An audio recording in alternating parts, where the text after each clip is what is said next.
are here in the Sunshine State. Daytona Beach, the site for the first ever Major League Table Tennis weekend. And in our second game of this Saturday night, the Carolina Goldrush taking on the Florida Crocs.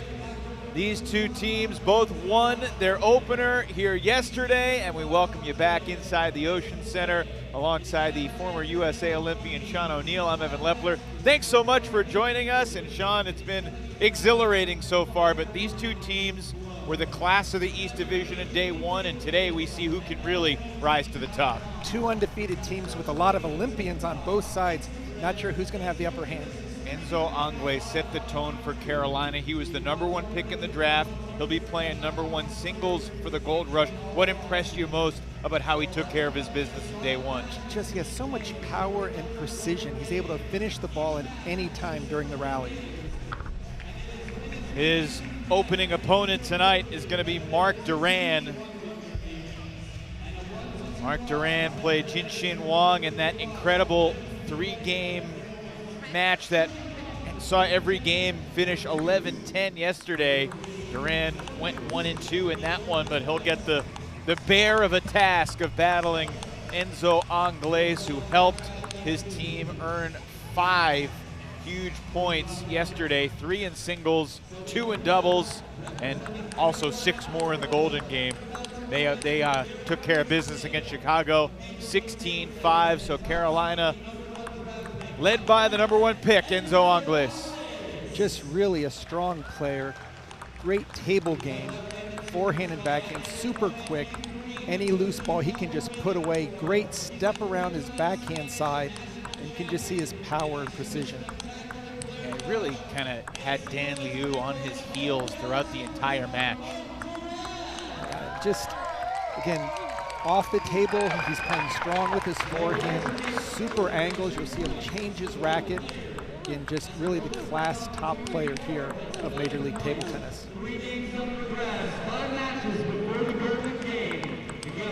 Marc Duran, 12 times a Spanish champion. And look, he was a couple points away from going 3-0 against Jinshin Wang yesterday. So he's a really talented player. 36 years old, from Barcelona, Spain. This will be an interesting task for him in the #1 spot for the 2nd day in a row for the Florida Crocs. And as a player, you want to watch him. He almost has a boxing style with his back, and he really punches through the ball. So anytime he gets a short opening or a ball that doesn't have much pace on it, look for him to jump on it from his backhand side. We saw the Chicago Wind get their first victory, 14-7 over the Princeton Revolution. Furious finish in the Golden game, and now Frank Arias hoping to see his hometown Crocs get to 2-0. Duran 3 games to play. to Anglais. 3 games to play. Game Here 1. we go. Crocs to Enjoy. serve. 0-0.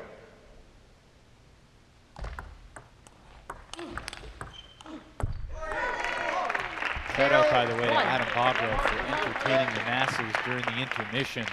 He had some real competitors on the table.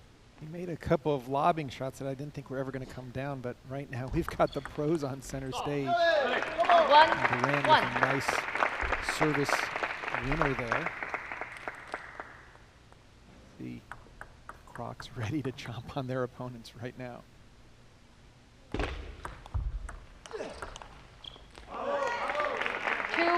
One.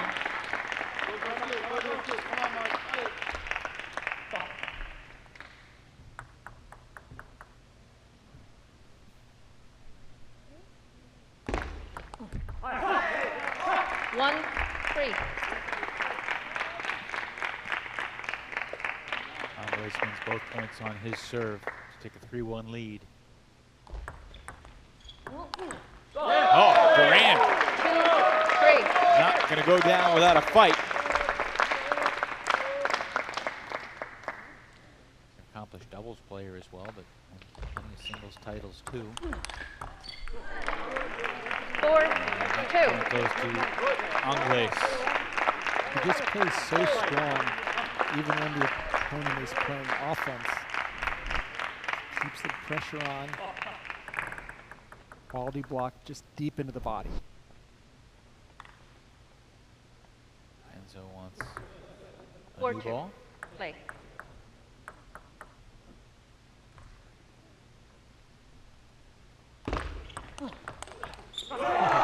Great forehand 5, flip by 2. Duran, but Anglaise turns the corner and just plays it straight down the line.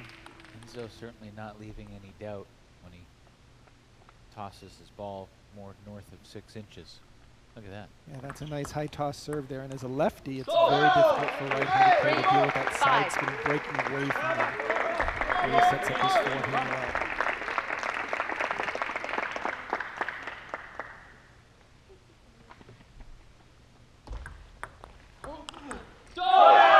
Good shot by Duran. 5. Very aggressive stepping around. Both these players, if given the opportunity, would rather play a forehand on the backhand side.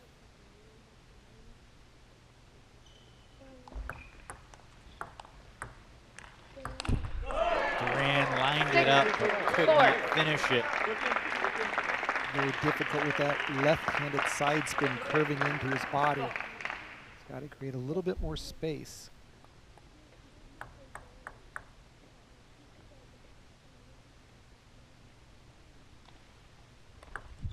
Net. 6 4.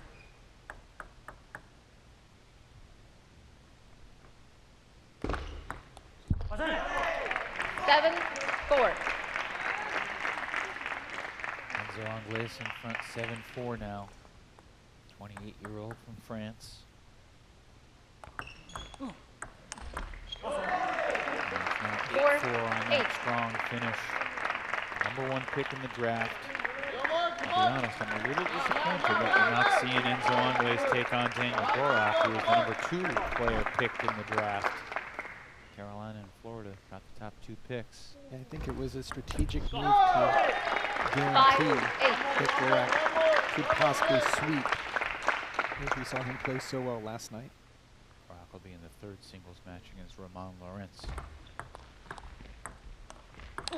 Great backhand punch by Duran. Extreme angle cross court.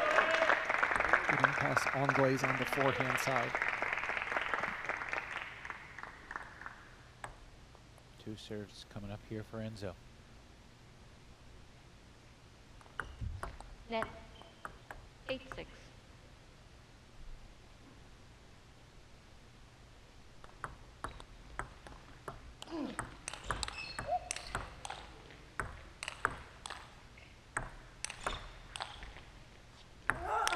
Anglaise puts it away 9 with authority. 6. What power from the Frenchman.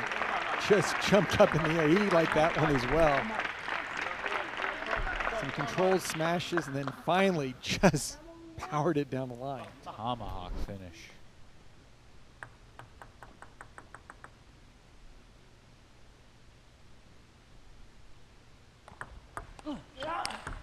Anglaise has taken care of business on his serve, and that has set him up for a slew of game points.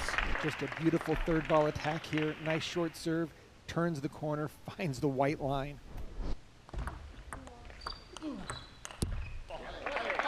And fights off 1.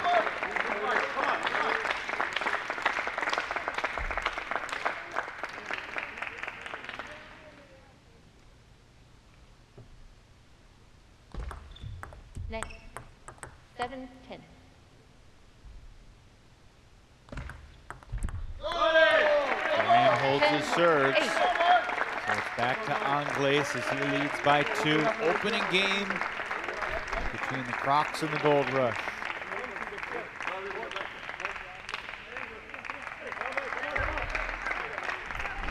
What should Duran be looking for here? It's going to be a short serve that he's going to have to get in and keep low. Otherwise, Anglaise is going to get that forehand going. Oh, a deep serve by Anglaise. Surprise move. 11 8. And a quick Game 1 3rd ball to attack down the line. So Anglaise stays perfect in singles and MLTT. He's 4-0. An 11-8 win over Marc Duran. Pretty crazy. What's your name? Anglaise just powering that forehand down the backhand side after the deep serve. Just really set up this game point so well. Florida Crocs fan through and through, huh? Got any Crocs tattoos? Me neither. High five. We have so much in common. You play table tennis? Moving it around. And then we saw this big forehand smash.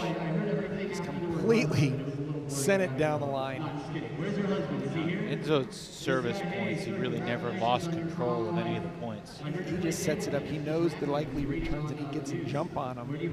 Duran played well. It was 11-8. It was only a 3-point difference, but you could just see the expertise of Enzo controlling all the rallies, making all the good shots.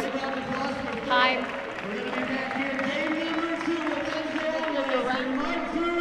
Mr. Duran. Time.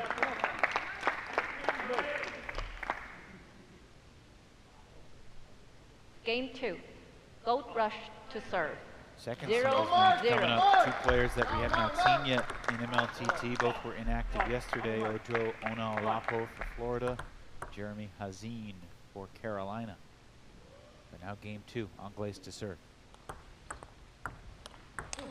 And there's the backhand punch. Look at that. 1. Angles made a great first attack and just sent it right back to him.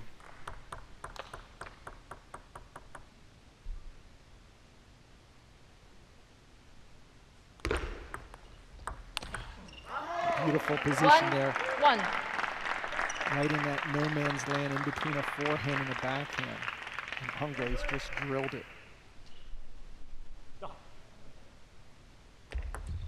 Net. 1-1.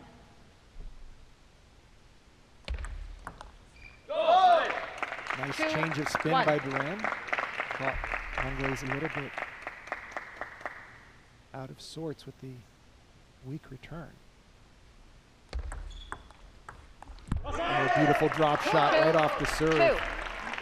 2. These two players could not have more different ball tosses. Angles is definitely a spinnier ball, and Duran likes to finish it flat. Too long for Angles. Duran has won a couple points on Enzo's serve here at the start of game 2.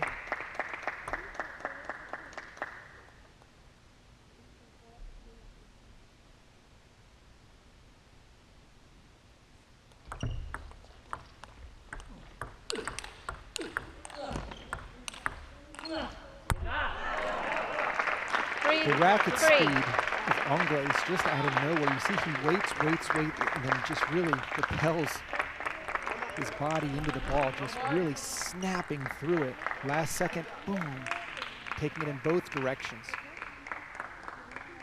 Gets his whole body into that forehand. Very tough to figure out where he's going. Look at that nice, oh, and Duran with a good counterattack. Great point. Angles fired up. 4. He knows it's these points right here that would make the difference at the end of the game. Wanting to show that precision, that speed.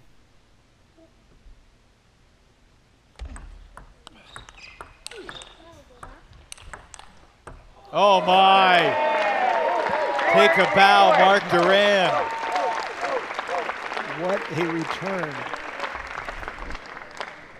Angles finding the chance to get the forehand going, goes down the line. Duran just stays in for one more shot.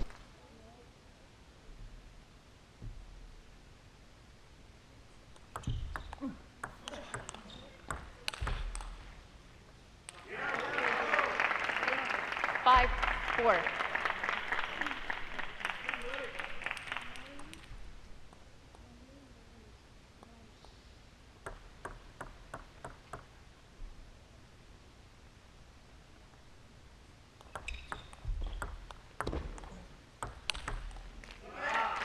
Just too 4, smart, 6. too controlled. Enzo Angles just takes his time to get that attack going. Duran leaving the table way too early on the serve return. Got to start some offense of his own. Nice 5, service there. 6.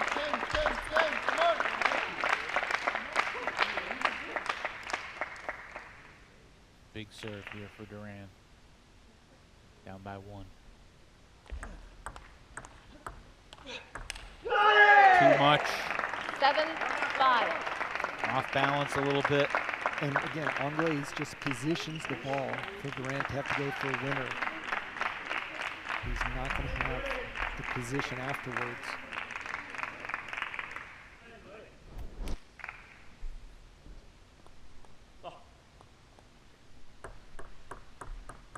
Let's play. 7-5.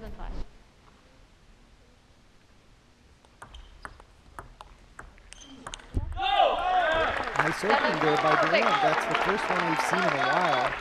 Normally the offense starts on Anglaise's paddle. Duran made the first attack off the serve and serve return.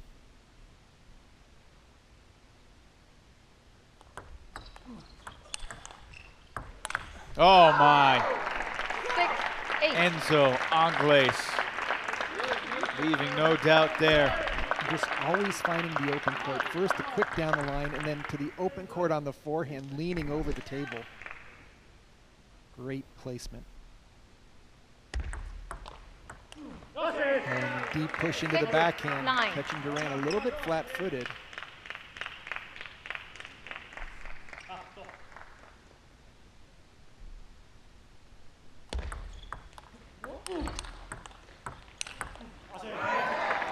So beautiful, 10-6. down the line. Looks like Duran was waiting for a shot out to the forehand side. Anglais gets the serve back. And it's game point. Take a 2-0 lead.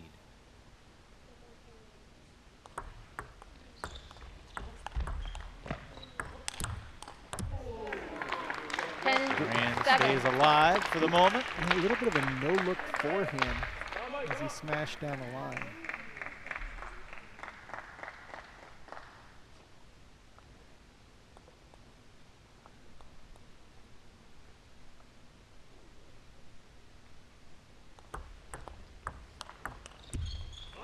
That'll do it for game number 2. 11-7. As Game Anglais 2 to Goldrush. wins this one 11-7. He continues to have his way. Who's ever on the other side of the table. With Duran, he's trying to make the big shots, but the challenge is with Anglais, he's just moving the ball around so well. Mixing it in both out to the wide forehand and then hooking down the line when he needs to. But you see a quick shot to the backhand, then the forehand, and then a fade out to the forehand. Just too much court for Duran to have to cover. And you just wave that in the He proof. did manage that one beautiful save. It has been all Anglais so far here in games 1 and 2. Instagram, Daniel Goldrush's friend. I love it. Do you know DanielGoldrush'sFriend.com? Okay, we'll try to get it quickly. Apparently, he's the head coach in Orlando, so if you need lessons, come talk to him. Time. All right, game number 3. So game 3 coming up here. Yesterday, Anglais went Game 3-0 over Crocs Dan Liu. to serve. After 0-0. winning the first 2 games 11-6, he won the third game 11-2. Just gets better with every single game, and wouldn't surprise me if he keeps that streak alive. Oh, mercy. 1. What a shot.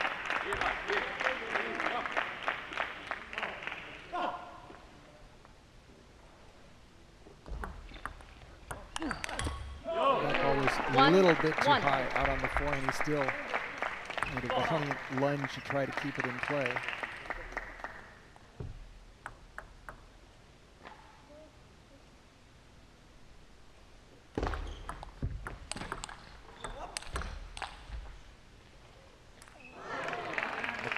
Barbara 1. shot. Waiting for him to come down. Anglais, first person to attack, and his forehand loops have just been on target. Anglais has 1, used that 3. lefty forehand down the line winner over and over again. So difficult for a right-handed player to cover the wide backhand and then see that ball out to the forehand. Anglais 1, mixing it up there. 4. Putting the spin from underneath the table.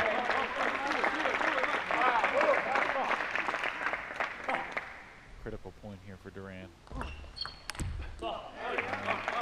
over Wheat's Two. one. Back to within 2.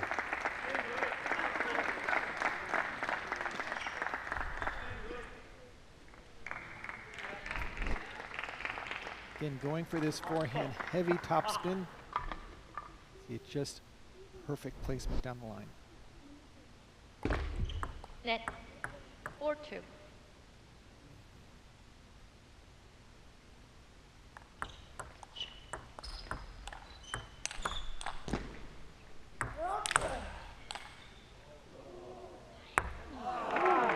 Almost landed it. 5-2. Almost. But Hunglace's power. Trying to knock it out of the arena. Might Switch want to side. check that ball to see if it's still round. Players switching sides at 5-2. Angles 5-2. just continues to play at a really elite level.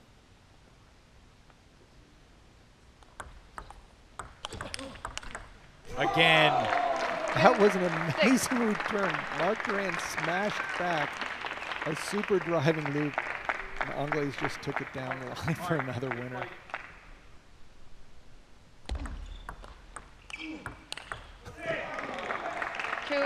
I mean, you just shake your head at a certain point and marvel at the ability to hit that shot over and over again. This is like the home run derby. Just letting balls leave the park 2. with some of these forehand rips. Enzo the Magnificent 9-2. right now. I feel sorry for Duran.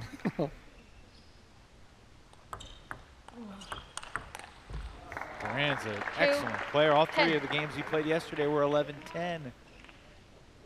11-8 in game 1, 11-7 in game 2 against Enzo today. Angles was going for the around the net shot. Did he get it? Caught the edge and went up.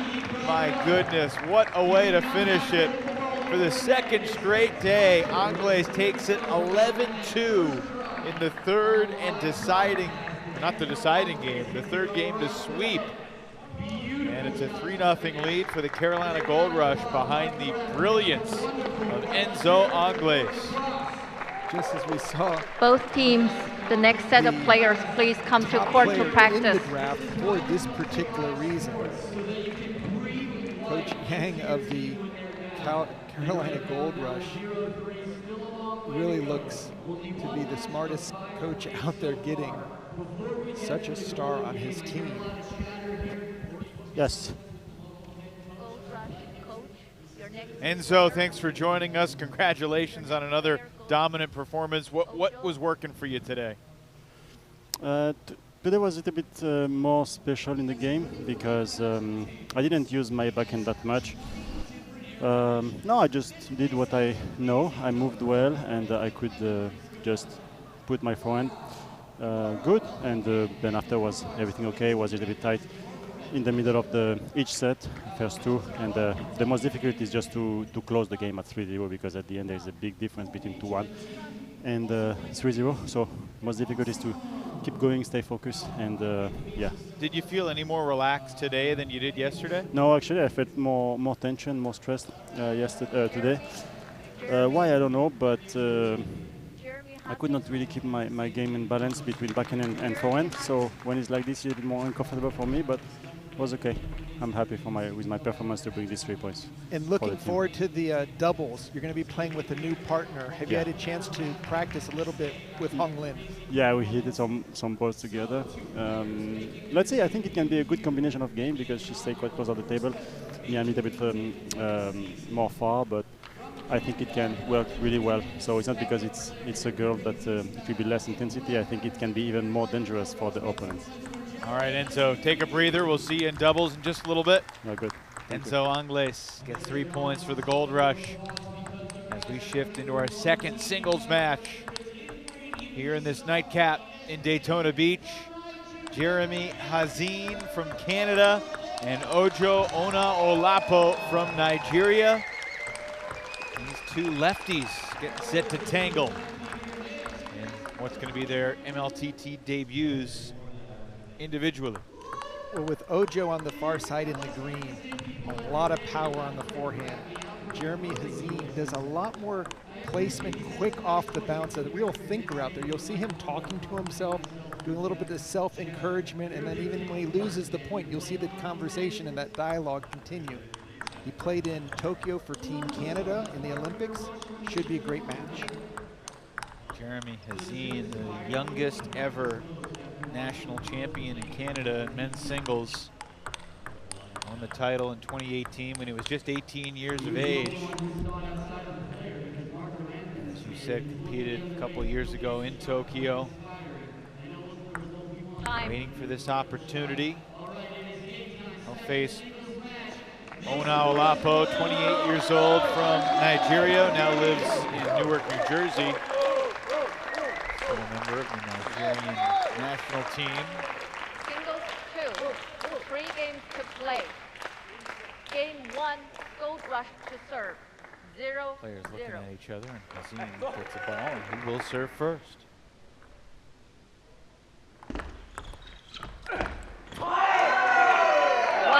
And Hazim turning Artie back to his team members, letting them know he's ready. He's been waiting for this.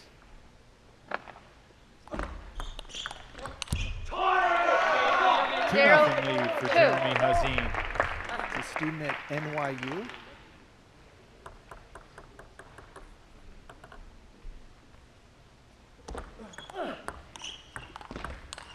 And there's the power of Ojo.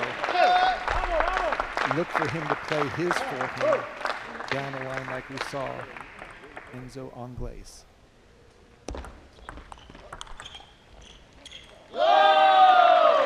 Both players perfect on their serve so far.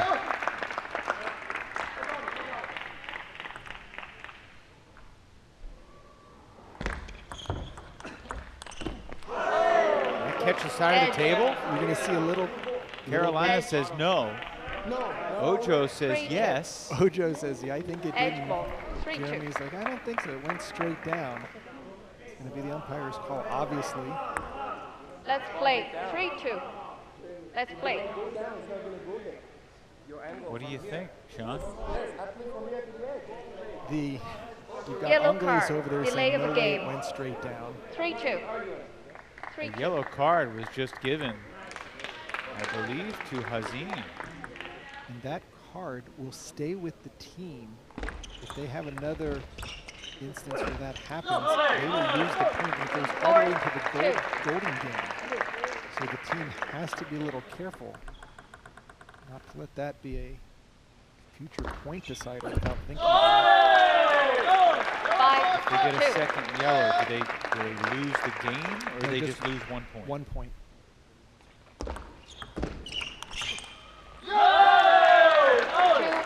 They did say that Ona Olapo's edge shot was good. It looked like to me that it caught the edge.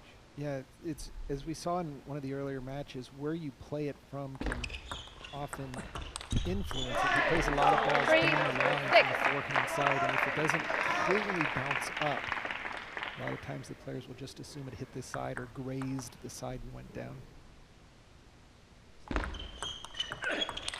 Oh, Jeremy with a great step around. Ojo, a much more physical player. Jeremy likes to move the ball, play into the opponent's weak areas. And that definitely was an edge ball. 7-4. Back edge of the table. He's apologizing for that one. The one before, he just wanted to make sure he got the call. It's a heavy 4-8. opening by Ojo. Let's see if we can see that point under dispute. Saw how it kind of bounced out to the side, but it had an upward graze to it, so. That's a good point. And Jeremy with a very nice backhand opening attack. Ojo went deep into the backhand. Jeremy picked it up off the bounce.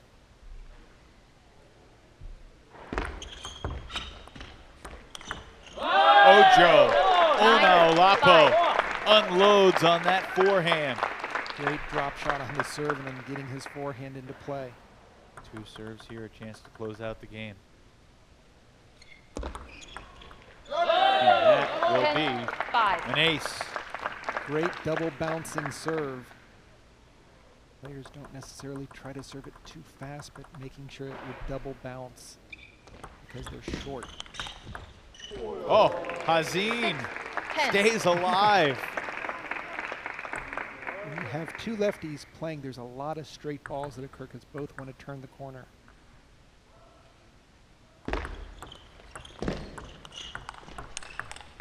And that was the an edge edge. shot there. Clearly Goes Hazin's way.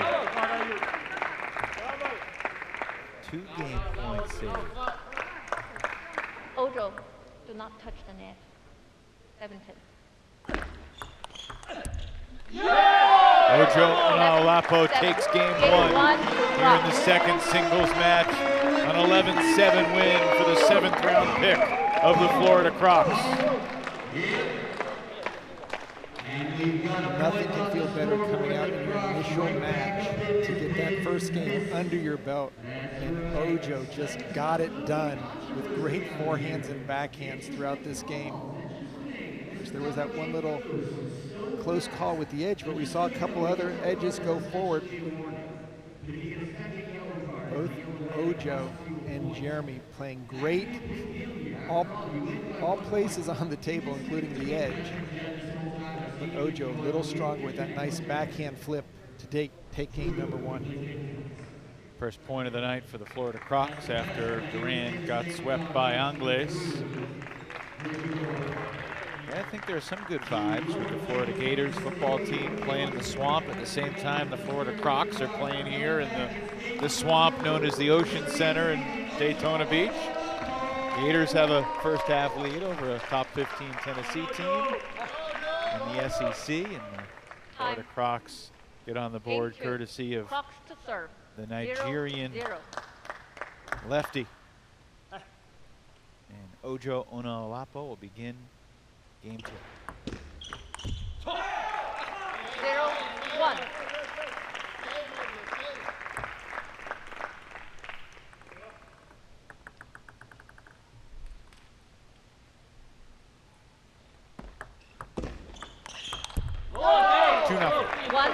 Ojo coming out.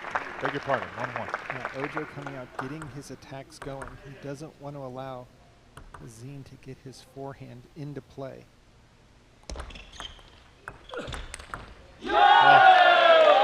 Ridiculous angle. Hazin had what he thought was a clear winner, but credit Ojo with getting over to the forehand side.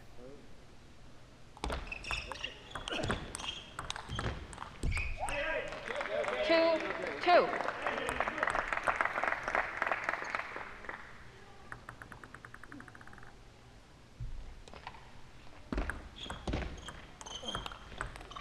Oh, nice block there by Hazin.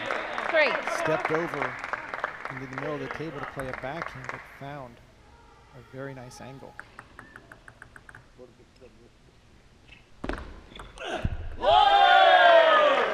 It even syncs up 3 apiece.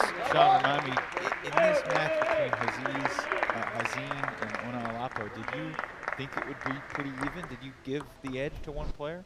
What's really tough is when you have 2 lefties, because there's not that many lefties in the sport, although we have a ton in Major League table tennis, is that you don't know how often they practice against other lefties. So a lot of times the games get very disjointed and there's mismatches, even though the players are even level throughout the field. So I thought coming in that it was all going to come down to Ojo's ability to get his forehand. Hazin's very consistent, moves the ball around. Ojo can get it going, just too much power. Keep going.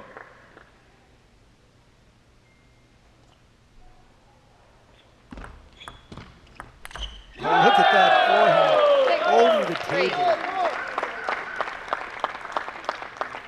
That gets Michelle Levinsky and Marc Duran on their feet. Just pure power. Look at that swing.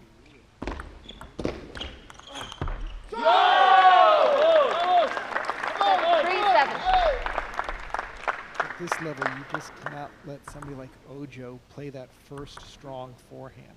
He moves the ball around too well and puts a ton of spin on it. Ojo 8. continues to create separation here.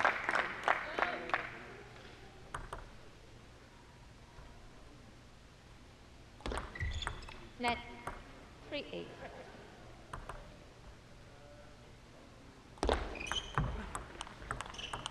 You can just see 9-3. Onalapo comfortable in his return game right now. He really can. He just takes his time. He's not forcing the action, moving the ball around. Hazine taking a little early off the bounce, Keep going, keep going. trying to establish his offense.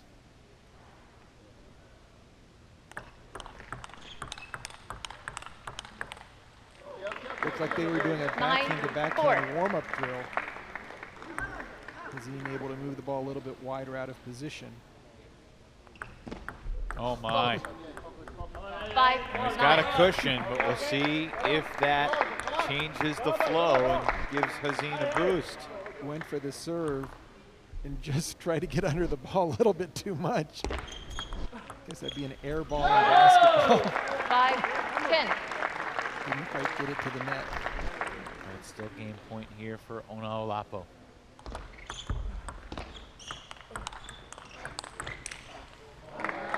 Again, 6. Hazine's going for a nice forehand cross court. Net 10-6.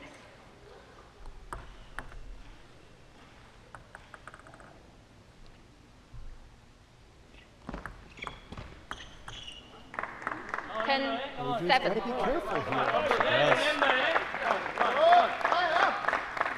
Hazine will have 2 serves. Potentially tie it up. Ojo sails another one long and wide. It's 10-8. Players go for the quick towel. Thinking might we see a timeout call here.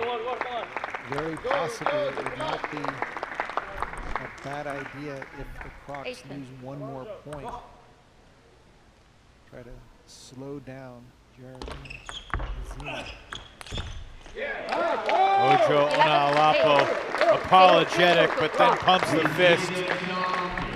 Gets the net cord winner, the deflection, and an 11-8 win in game 2 after he took game 1 11-7. 2 points in a row and 1 point away from tying it up with Carolina Goldrush. Talked about Jeremy Hazine making Team Canada play in the Olympics. How does making the Olympics, as you did as well, change your just overall mindset as a player and change your career? It's really a career-changing event to qualify to represent the country, to go to opening ceremonies, to come back and have the influence, whether it's with kids or with anyone outside the sport, to bring them in, let them know what a positive element has been. Hazine's a great player now at NYU. I'm sure that helped on the application.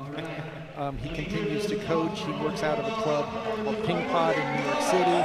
Just a great ambassador to the sport, really a positive energy type of person. I know he's been just thrilled to be part of Major League Table Tennis. So the question I'm dying to ask you, when you competed in the 92 0-0. Olympics in Barcelona, did you see any members of the Dream Team? I did get a chance to hang out with Charles Barkley at the in Sports Med. So you have some stories to 0-1. tell from that. And Michael Jordan was playing Leitner a lot in table tennis in the hotel. They lived off campus because they would have just been mobbed in the village. Table tennis, definitely a big sport in the Olympic family 0. outside of the table tennis venue. You never played MJ in table tennis, did you? No, no. I asked I'd Char- like your chances. I Just would- like I'd like his chances in one-on-one hoops. Yeah.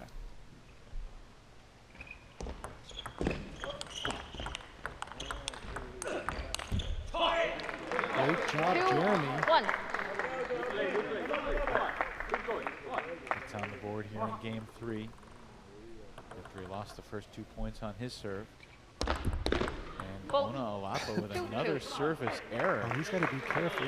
He's kicking that ball. Don't want to get into that yellow card zone. We saw that happen last night. One of the players just cleaning up the balls on the court, got a little frustrated with a yellow card. So what merits a yellow card?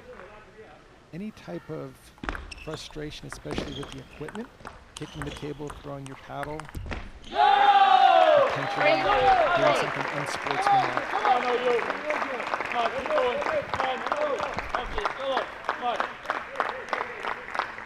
Relax, confidence. Come on, Javi. Come on, come on. I appreciate you knowing the rule because I imagine you never received a yellow Never, card never. during your career. Never thrown a racket. Broken a racket would get you a yellow card. Or arguing with the umpire. This is interesting here. Ona Olapo really wants to sweep this and get 3 points back after Angles took the first 3 points for Carolina. That ball almost landed by Ojo. Not an easy ball to counterattack when Hazin takes it out to your forehand. Again, this lefty-lefty matchup, you don't see that often. 5-4. Just missed the edge there. And switch sides with Hazin up 5-4. Ojo stepping around that backhand corner to deliver a straight ball. Would like to have that one back. Hope these guys breathe hard.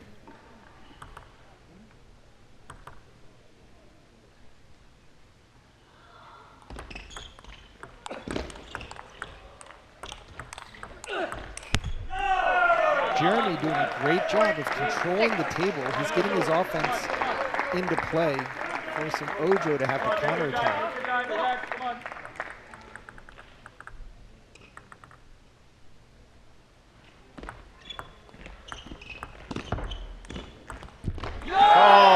Ona Olapo full extension get, and then Hazin had the open cross court, but he could not hit it. What a hustle by Ojo. Completely wide out to the forehand, and he runs it down somehow. Jeremy has it on his paddle, but unable to execute.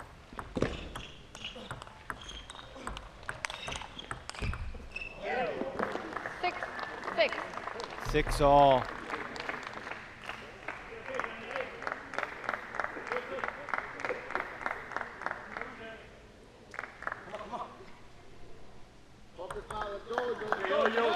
Important point hanging in the balance here.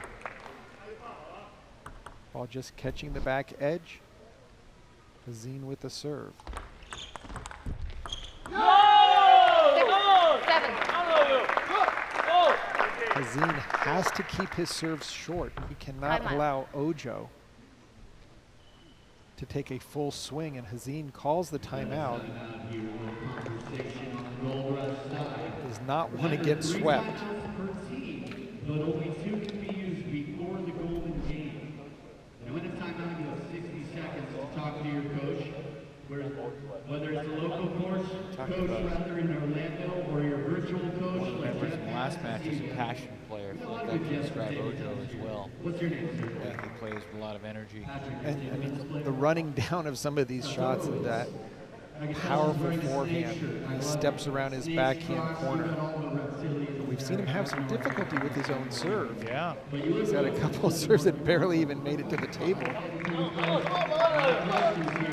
player who calls the timeout when he returns to the table, the timeout is over. So Jeremy Hazin and Ojo Olapo right now, game number 3. Hazin with one more serve. Tie up this third game at 7 apiece.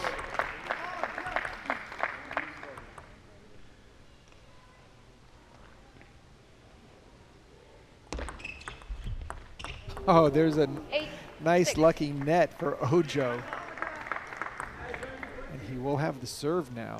So he can keep his serve on the table.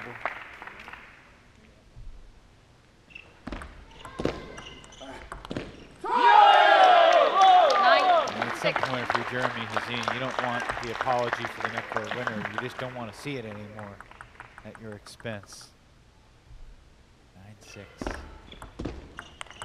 Oh, beautiful backhand third ball attack by Ojo. No hesitation. He got the ball he wanted.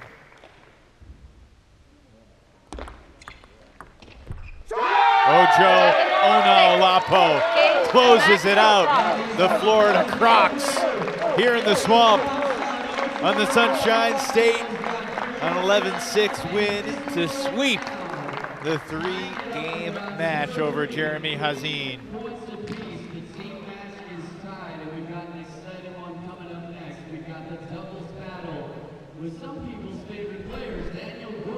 Here you have Ojo just putting the pedal to the metal there with his great forehand attacks, both in the team serving players, position as well as during the rallies. come to court to practice. Just so solid. Heavy spin on the ball.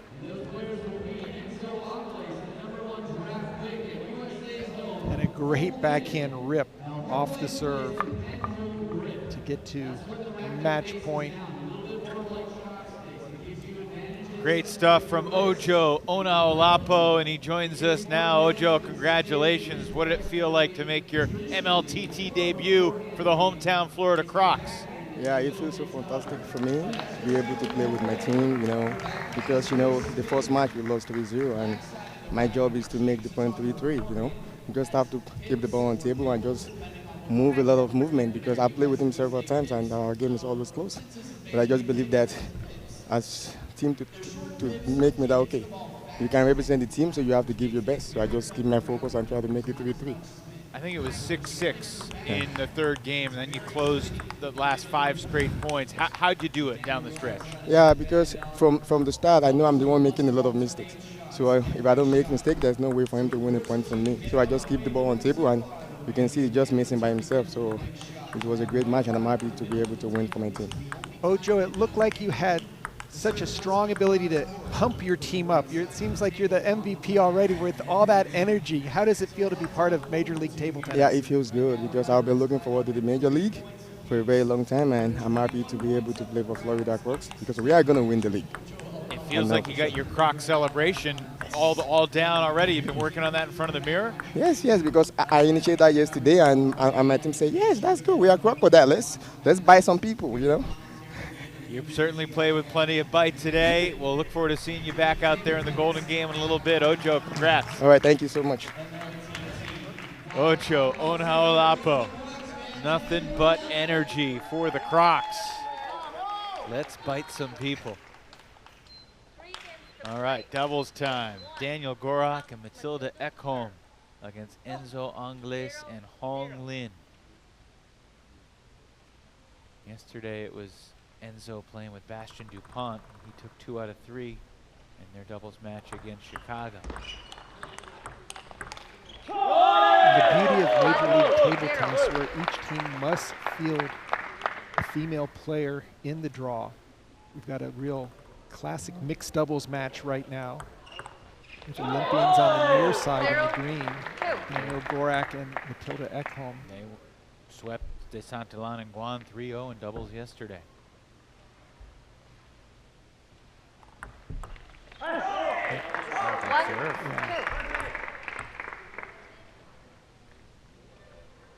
Gorak was Ekholm completely fooled. Let's not high enough.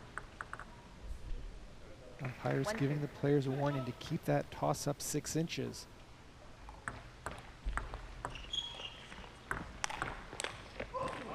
Oh, Angles handcuffed by that one just a tad.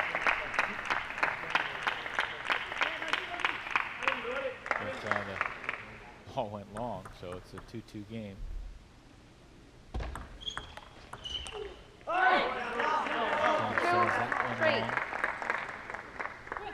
The contrast in the women's play in this mixed doubles, Ekholm likes to leave the table, do a lot of spinning. Whereas Hong Lin is a pips out hitter. She likes to smash the ball. She's not going to leave the table. And on the opposite side of her penholder racket is smooth rubber that allows her to play it on the opposite side. We call it reverse penhold.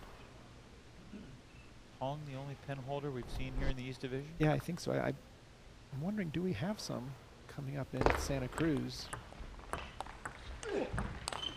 Right there. Gorak and Ekholm working together, both bringing power.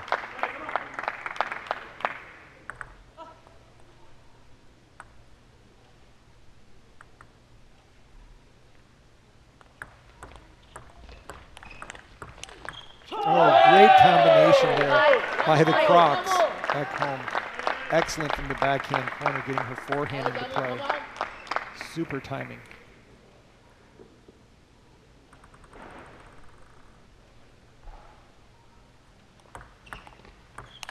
Daniel Gorak in the zone right now. That's just pure teamwork by the Crocs. Great serve by Matilda.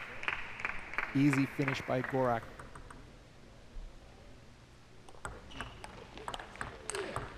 And that's going to be tough for Ekholm to deal with Anglais's forehand.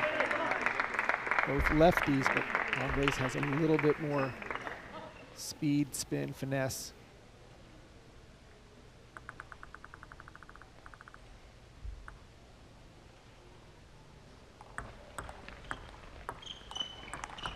Nice play by Lin there, dealing with that top spin opening by Ekholm.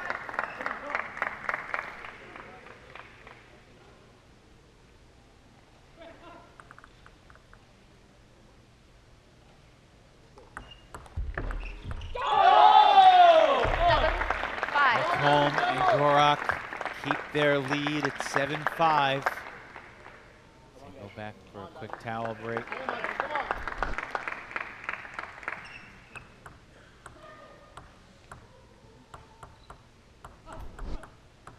Don't see that often from Enzo. It's always tough when you're playing with a new partner. As he said in the interview, he thought that their games really matched up well. Her hitting and his looping, but Gorak and Ekholm have done exceptionally well. Look at that backhand spin by Ekholm down the line. So the Ekholm, 41 years old, but 7-time national singles champion in Sweden, 9-time national doubles champion in Sweden. Great touch there by Ekholm, just keeping it short and low, forcing the error by Lin.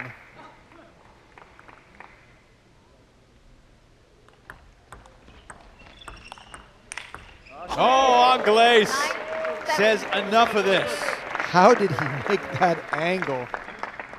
He just smacked that ball. Go gadget arms. Extendo.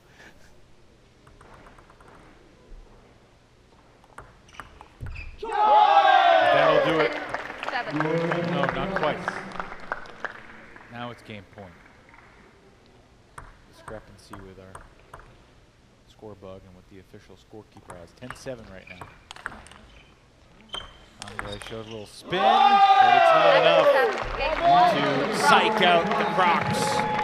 As Gorak and Ekholm take it 11-7 to start the doubles match. Just great teamwork between Ekholm and Gorak, just working together, setting each other up. Nice short touch and then a quick flip. And again, Ekholm getting the job done. Daytona, where can we play in Daytona? Great shots by both team members.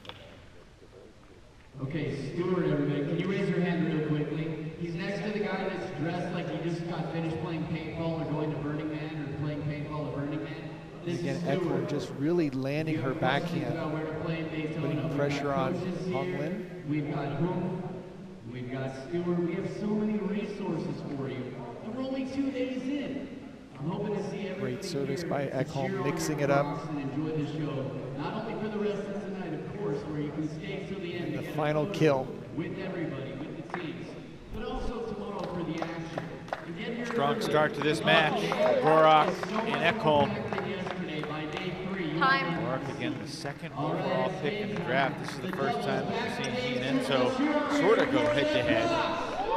Maybe we'll see them go head-to-head in singles in the Golden game later on. We'll see. Very likely seeing the coaches move the top player into that second match in order to give them a maximum number of points to play. I understand the gamesmanship, Sean, but I also wish we saw the best player on each team square off against each other. And you know, number 1 pick in the draft, the number 2 pick in the draft, then I want to see them play singles. I don't think I'm alone.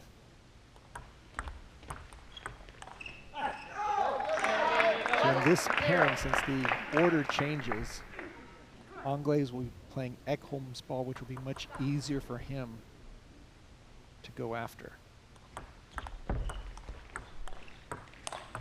Oh, caught the edge. 0-2. 2-0 lead for Anglaise and Lin. Anglaise's ability to play both corners with ease, just amazing.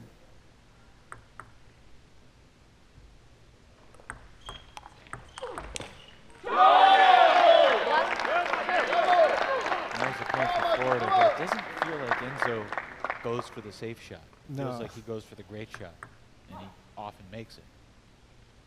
Ekholm has to figure out a way of playing quick, and that was a great off the bounce again. That was quick. Her international experience is going to play a role here. She knows, I'm not going to say she's a double specialist because she's so strong in singles, but she knows the angles as a lefty of where she can play down the line. Oh, It's too much from Enzo Anglaise. he's taking a full swing off of a solid ball coming at him and connecting.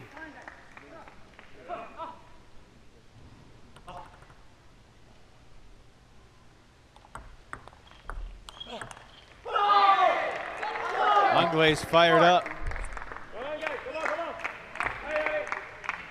Carolina leads 4-2. We already saw Enzo play singles. Then Gorak will play singles in the next match against Roman Lorenz for Goldrush. And that is on the side of the table and straight down. And you can see when Gorak played it out from the forehand, close calls will not be going on that in that direction. And that's a nice play by Gorak. Lin stays so close to the table that she has to react on a time in order to play against those very heavy topspins. Nice job there by Lin. Feel that coming into the body.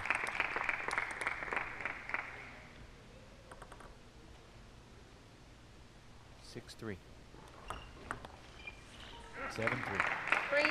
3-7. Shows you how close these two teams are after last night's great performance. Ekholm knew where she needed to land that attack. She will not be going to the forehand if she has a loose ball. Oh, Matilda Ekholm with a quick flick of the wrist to send it right back. And this is just such timing by the Swede. You can see her satisfaction afterwards. She knew she had that one. 7-5.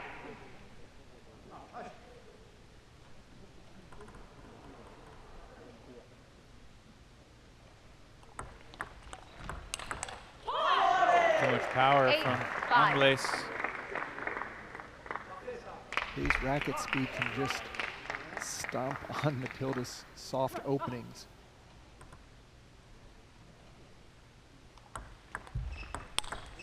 Good serve by Lin to set that up. 9. And it wasn't necessarily a bad return by Ekholm. It's just Anglaise has no problem going for the winner.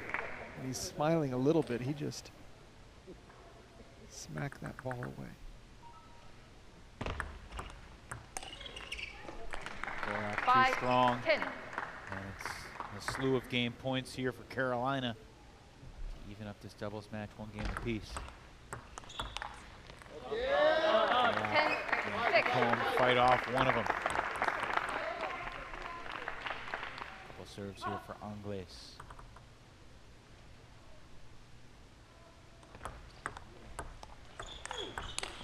Anglaise doing what he does. Goldrush.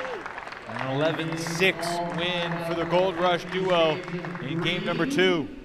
Crocs I just saw, again, the power of the #1 draft athlete just using his forehand on demand anytime he got a loose ball, just powering it in both directions, having no problem with Ekholm's soft balls. Years. Oh wow, you're more Floridian than like almost everybody in here. Raise your hand if you're from Florida. You live in Florida. Raise your hand. Nice play there by Hong Lin, getting over the table. To enjoy this experience, opening blinds every morning, the curtains, seeing the ocean here, it's incredible. Say your name one more time. Paul. Okay, you play table tennis? You guys have a club here? So an interesting third game coming up here.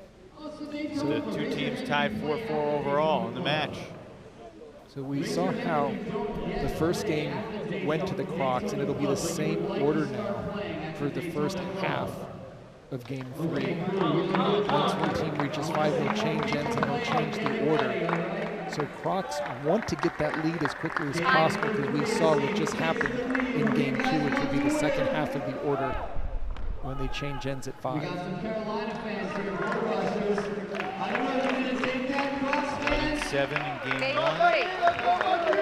to Florida. 0, 6 in 0. game 2 to Carolina.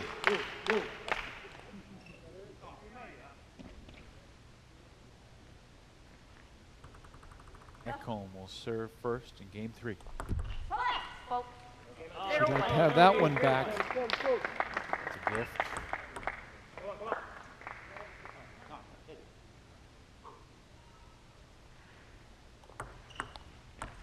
Two, 2-0 lead for 0. Carolina as Gorak makes a mistake as well. Just overplaying.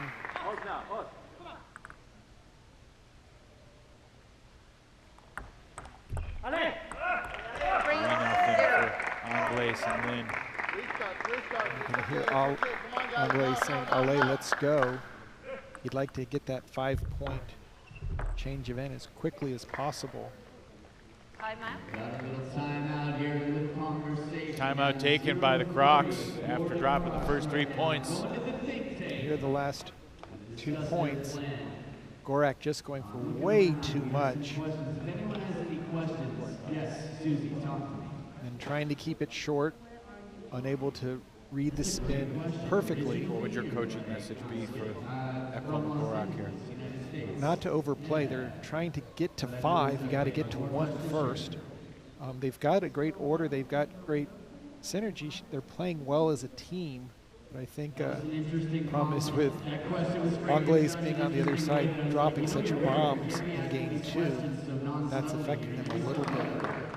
And it really threw me for a loop. What if those were all the same person? They're feeling the pressure of not wanting to go down 2-1 after this one, because that will show its head in the golden game, which starts with a slight lead. Time. Okay. Penholder home in with one more serve here.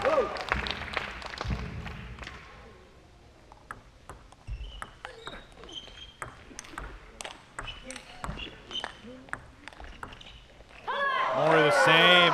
Better rally, but same result. Carolina Goldrush just staying up at the table, forcing their opponents back. Ekholm with a side spin fishing return, just keeping it into play. Carolina on a roll. Oh, Ekholm with the answer. On the cross court from Angles, Ekholm just lasered it back. And You can just see on her face, she wants to get back into this game. Lin had no chance. 1 serving 4. 5, 1. Change of side.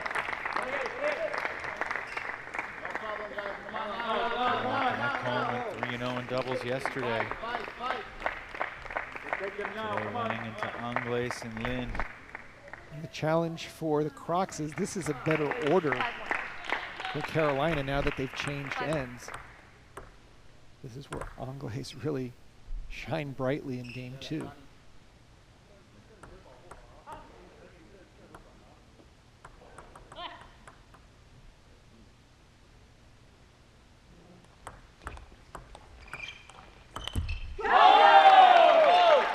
see Matilda Ekholm. She's ready to jump onto the other side and bite someone. Inspired by Ona Olapo, perhaps.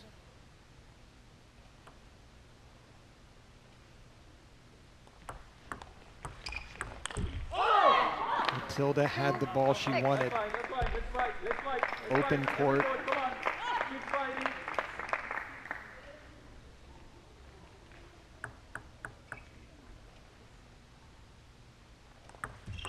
Next, 2-6.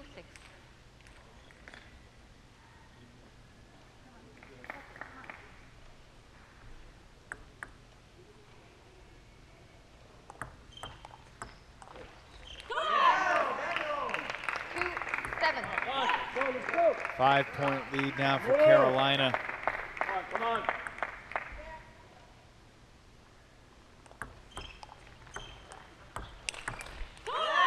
And again, Angles overpowers his adversary.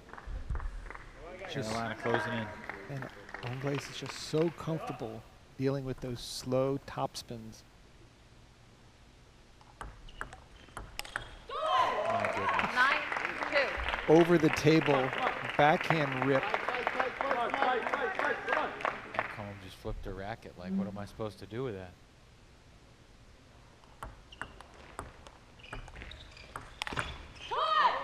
And Hong Lin makes it 10-2. And this is what Enzo does. He did it in singles in game 3 a couple times.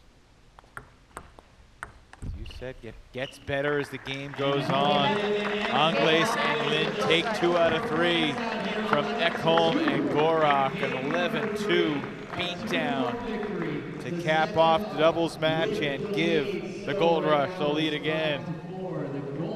Angles just the top player showing why he was selected #1 in this draft. Played singles and doubles back-to-back days. He's earned 10 out of 12 possible points in those games.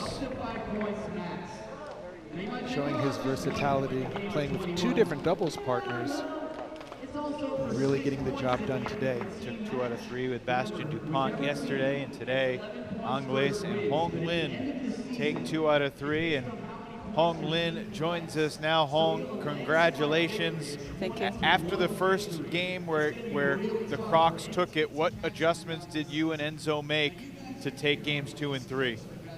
Yeah, I think before I'm a little bit nervous, but in match, yeah, I'm just enjoy it. Yeah. What's it like working and playing alongside Enzo? Yeah, he's very good player. Yeah, I think.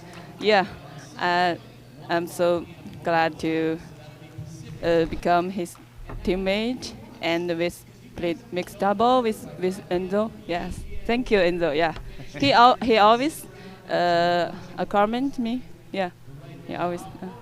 Given the choice of playing singles or mixed doubles, which would you rather do? I want to play mixed double maybe. Well, congratulations, Thank Hong, and best of luck in the Golden Game. We'll see you in a little bit. Okay. Hong Lin and Enzo Angles. The last 2 games won by a combined score of 22-8. Yeah, they got their A game going and just really showed the power of Angles, and then Hong Lin staying close to the table, setting him up for the big shots. Ekholm really tried to do everything she could along with Gorak, but it really wasn't anything once Angles got it going. Both really powering the serve returns, hitting balls that were loose, and just attacking at will. Look at that backhand right off the bounce. Frustration for Florida. Carolina into the slim lead overall. Lin and Angles get the job done, and now we shift back to singles. This is a matchup of a pair of guys coming up here that both went 2 out of 3 in their first singles match yesterday. Dan Gorak for the Florida Crocs. He took 2 out of 3 from Matthew de Santillan. 11-4 in the rubber match to earn the 2 points. And we also will have Roman Lawrence, who took 2 out of 3 from Sasha Hanin and really helped set the tone for Carolina's strong first day performance. Yeah, this is going to be a nice matchup with both players very similar in strengths. They both have wonderful forehands. Look for each one trying to set that up, but their backhand play can go in all directions, attacking both into the body and down the line. So should be a very tight match. Look for the Crocs to try to get back into this. Lawrence to serve.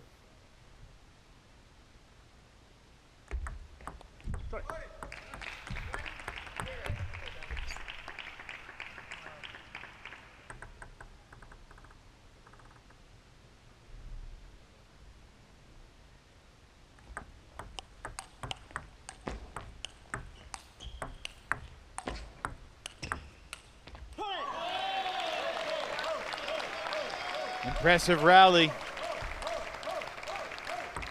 Gorak, the number 2 pick in the draft.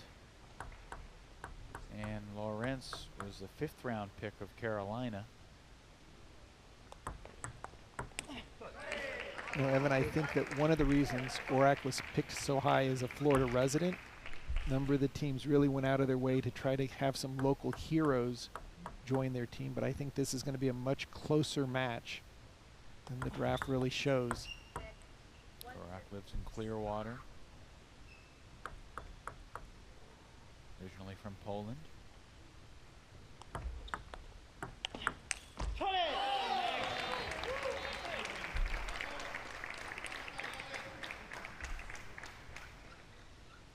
Two guys just feeling each other out right now. Just taking their time trying to figure out where to make that first opening to. Should they go into the backhand? Should they go to the middle of the table? Most likely they won't go to the forehand because that's where the power resides.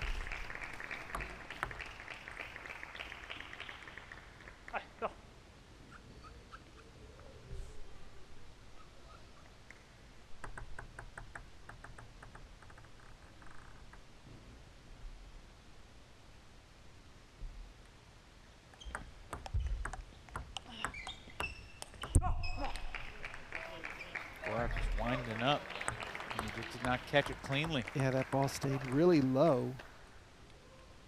Didn't bounce up as high as he thought it might. John, it's cool to see the green in the stands. Some hometown Florida Crocs fans, supporters, bringing the energy. Of course, during the intermissions, we've got Adam Bobler, so clearly as we head to Santa Cruz, bring your paddles. He will take on all challengers.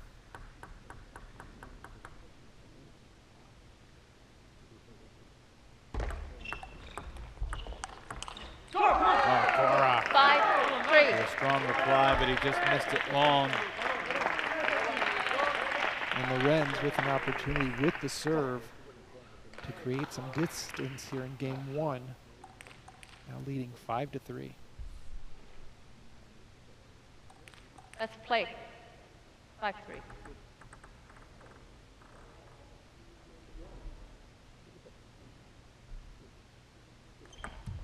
Net. 5-3.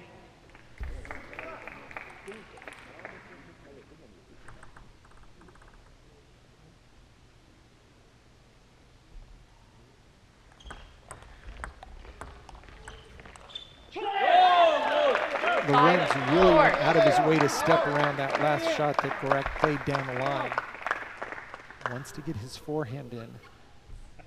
Daniel Gorak a little bit more balanced, looking for both forehands and backhand openings.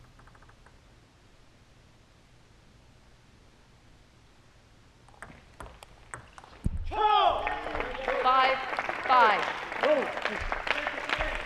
5-all.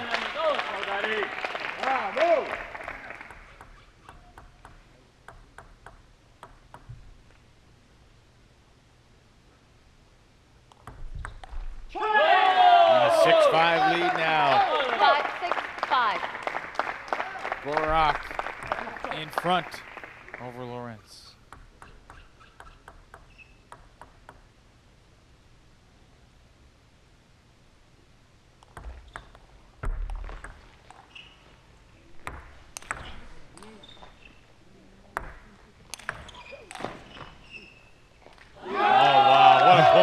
That was so close to clipping the back edge, but you could see Lorenz get on his bike and just start pedaling backwards as fast as he could, and then running over to the wide forehand side. It's like the Chicago wind is blowing with some of these balls that are in the air, floating in all sorts of wacky directions.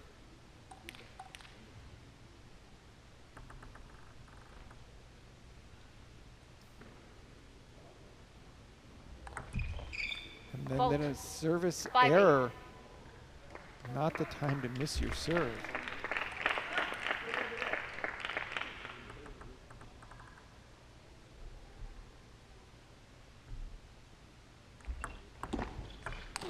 That serve return is way too high. 6. I felt like a must-score point for Lawrence to have any chance here in this game.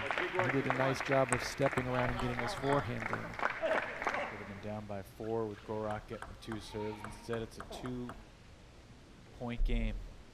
Want to split these 2 points if you're Lawrence. Worst, and gets one right there. 8-7. Hooks it around to the back corner. We've seen that all throughout today. When a Enzo, player gets a do not chance to touch the step net. around their backhand Enzo. side, that Enzo. forehand court is often open. Mr. Enzo, try not to touch the net. Try not to touch the net. 8-7. So the warning was not to touch the net. I think Mr. Lorenz was basically just wiping his hand to keep it nice and dry, which is very common among the table tennis players. They don't have towels other than every 6 points, so they'll go and just gently rub near where a ball won't bounce that often to keep their hands dry. These umpires are on their game.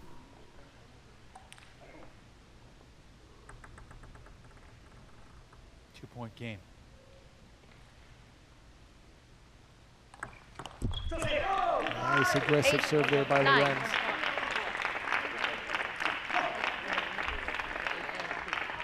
Roman has been scrapping after falling behind by a decent margin. Trying to win this point. Set up 9-all.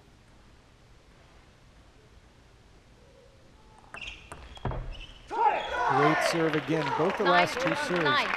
using a forehand pendulum, but a reverse of it, causing a lot of spin in the opposite direction. Tying this first game up. As it comes inside out, Gorak unable to keep the ball down. 9-9.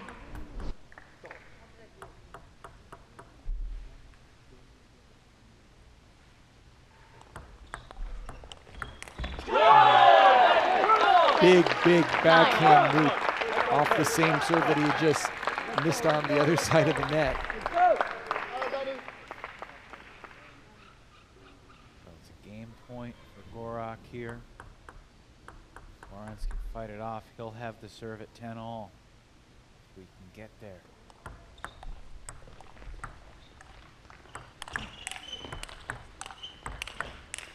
Lawrence got tricky, and Gorak was not fooled. And Florida takes game 1 here in this third singles match. There you have Ojo with the Croc announcement. Great point here off the bounce. Lorenz trying to stay in the rally, but the Crocs are biting down on the Goldrush. So overall, through 10 games here in this Saturday night showdown, the Crocs and Goldrush tied 5 points apiece. Both these players playing exceptionally well, taking advantage of their own serve, getting that first attack in.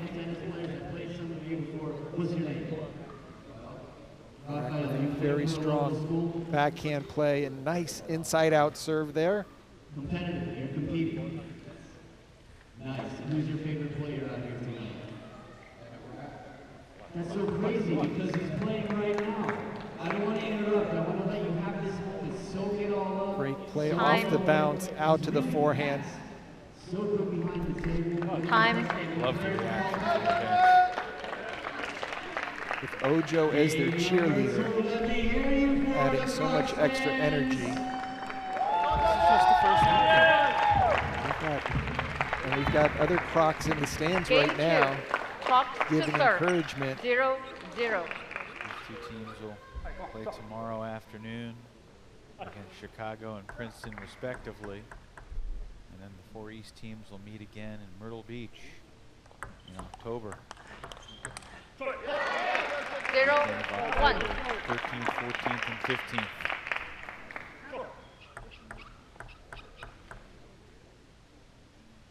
I like these East Division beach weekends. Net. See Alette 0-1. off the paddle of Gorak. So much talent here in the East Conference. 1-1. They'll take it. 1-all.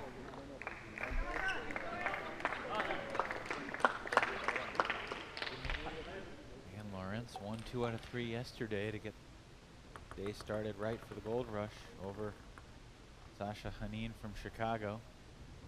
Sasha bounced back today in a big way. Oh, great backhand off the bounce by Gorak. Looked like with Loren stepping around his backhand like he's been doing all game long, that he would get the first attack in, but quick right there on the backhand for the point.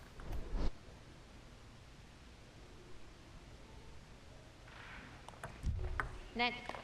1-2.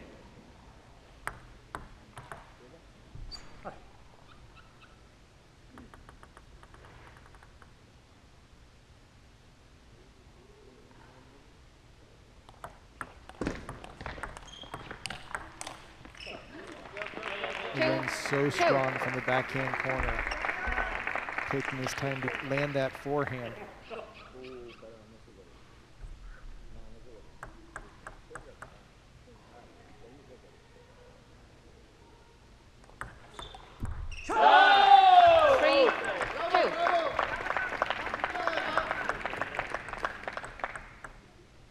Gorak leads 3-2. Very aggressive serve there by Gorak. Moving over to his forehand side. Or doing the inside out pendulum serve to the forehand. Call it the pendulum because the racket just swings down from the side like a clock.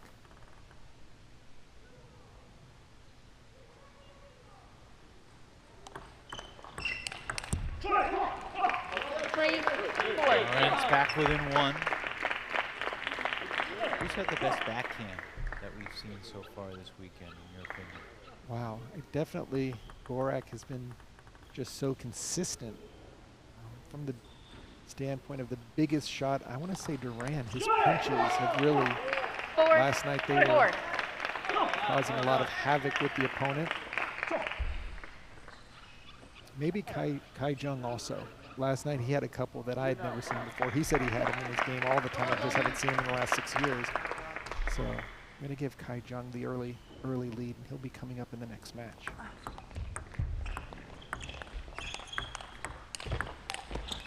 Great point. Lawrence wins it 4, and takes 5. a 5-4 lead here in game 2. And he is working so hard to get that forehand in.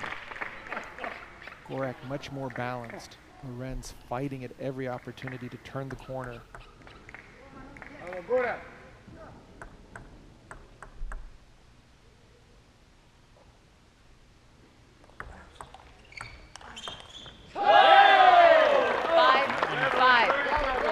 Confuse Lawrence just enough. 5-all.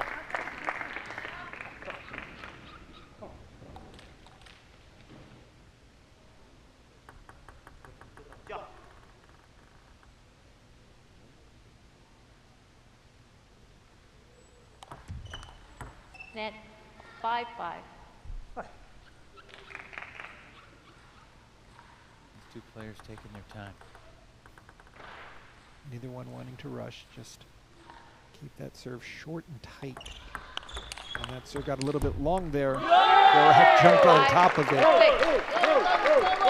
They both have the same service arsenal. They both like to do that inside out reverse forehand serve.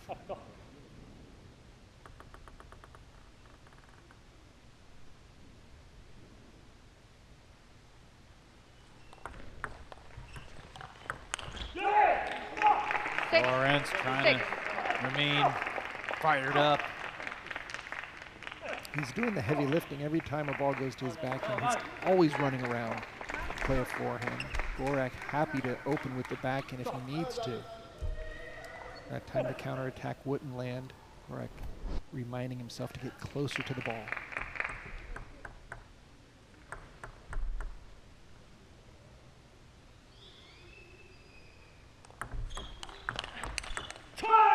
Beautiful timing by Lorenz right off the bounce down the line.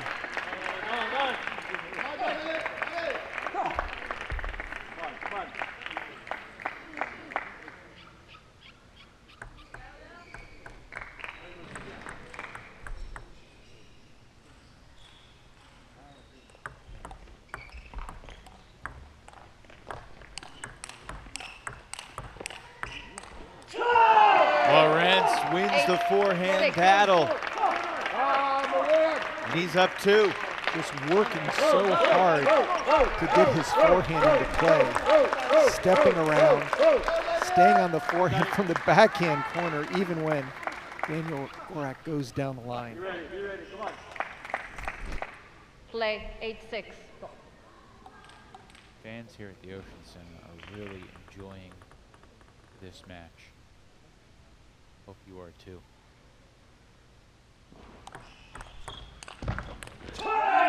What's not to like as these two guys continue to pummel back and forth.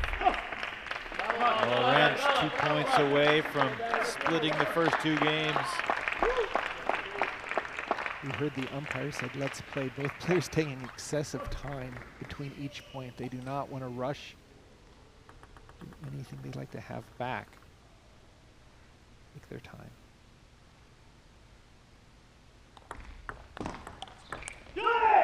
Nice backhand by Lorenz. That's the first offensive backhand attack we've seen in a while. He has absolutely seized the stranglehold in the second game. Gorak does have a couple serves here to try to wriggle out of it.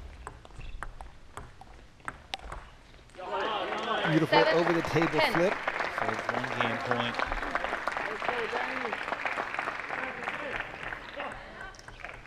Still 4 more to fight off.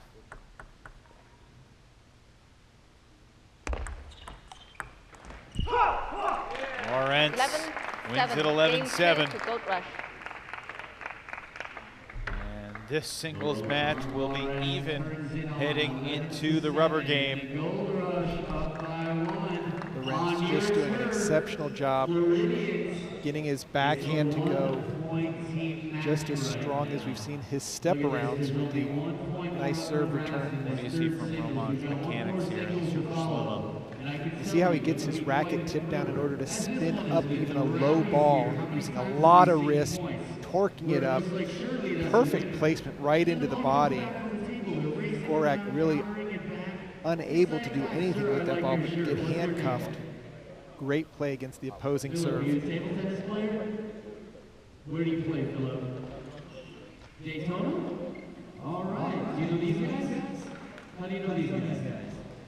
Again, Lorenz has done such a great job of forcing his forehand into play, but Gorak's been moving it around, making him work on both the forehand and backhand side to cover it with his forehand. Time. Time. 4-2 lead for Gorak in that game. Lorenz found the rhythm and went on a 9-3 run to close it out.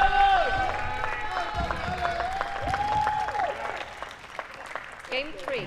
Goldrush Over the table is exceptionally strong. Here comes that backhand banana flip.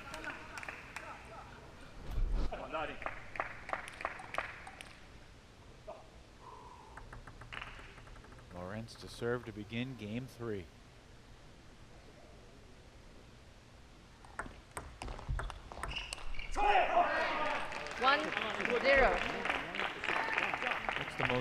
reason for hitting the ball long. Just lifting up on topspin. Both these players have so much topspin on the ball that if you can't cover it, it's not going to bend its way down. Oh, great step around there by Lorenz. He's looking to get his forehand into play early and often. Great footwork. Great anticipation of the ball coming to his backhand side.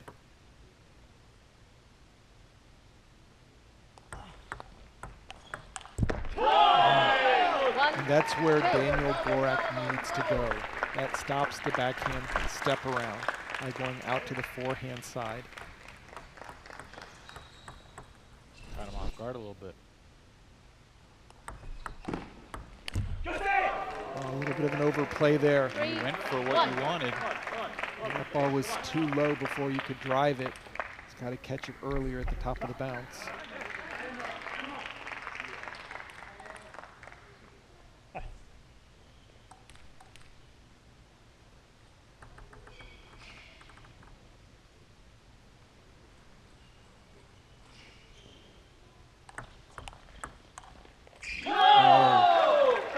Lorenz went for the deep serve. Gorak able to pick it up off the bounce. Another big point here in game 3.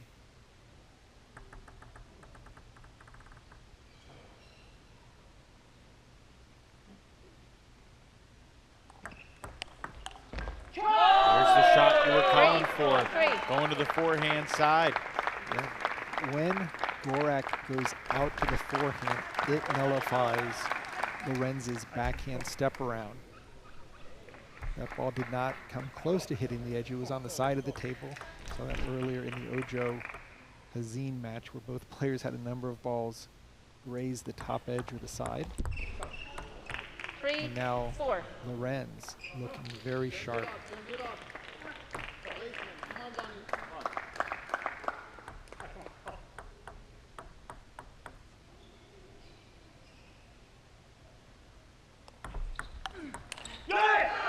Great play by Lorenz. Taking advantage of a serve that just went a little too long. Got the first attack in. Changing it, ends at 5 here in game 3. 5-3. Seen them go to the towel every 6 points or so, but Gorak just used the towel to wipe the table. Yeah, you've got to be careful. Usually the umpires, if they see a wet spot, they won't get on you for going to the towel outside of 6 points.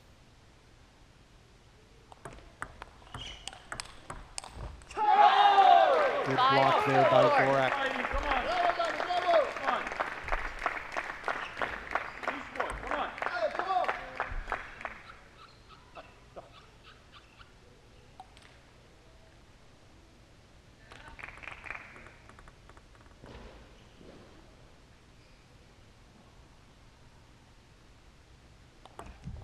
Net 5-4.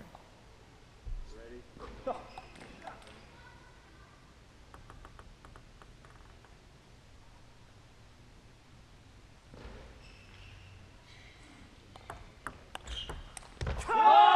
Excellent return from Gorak. Well Tied played. at 5.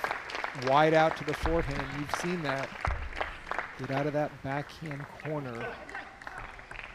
After 2.5 games between these two, what do you think is going to be the deciding factor? It's really if Lorenz can keep working that forehand. That wasn't going to hit the table. But it caught the net, hit the table, and then 5. Gorak delivers the winner. Take a 6-5 lead. Interesting to see if Lorenz is able to keep the physicality up. He's just been working so hard, basically playing an entire match with his forehand.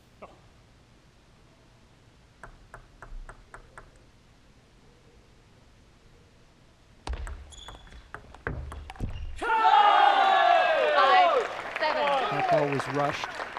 Lorenz didn't let it bounce up to the top of the bounce.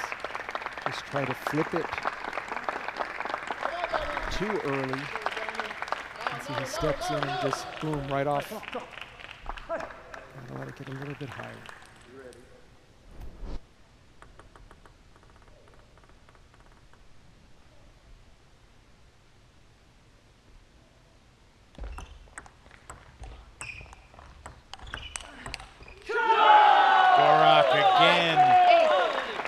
wins the forehand back and forth. Definitely finding success on that side of the table. Again, Lorenz is thinking, I want to step around my backhand corner. And then to have to cover both sides with just one side of his paddle is not easy.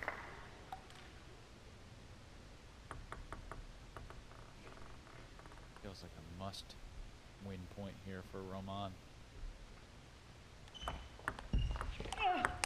And Gorak delivers. Gorak pushed him deep into the backhand, knowing he was going to get a step around opening, and then just turned the corner himself for the clear winner. So he scored 4 points in a row. We were tied at 5. Now he's got 2 serves on his paddle to take this and even up the overall match 6-all. Gorak caught the edge of the table. That's the second time he stepped around the backhand in 2 points. Game point, Gorak.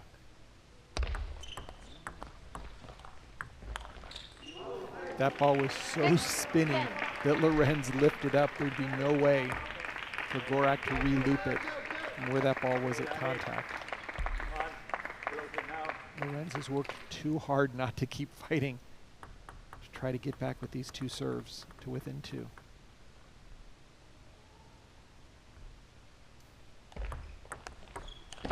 Gorak, though, has the answer.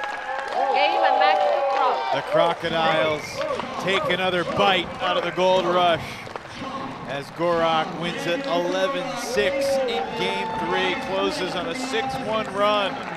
And we are tied 6-all as we head toward the final singles match, which will set up the Golden Game. It's such a tactical masterpiece here by Gorak, just playing the ball out to the forehand. Lorenz doing an amazing job through all 3 games of stepping around, fighting for forehand play.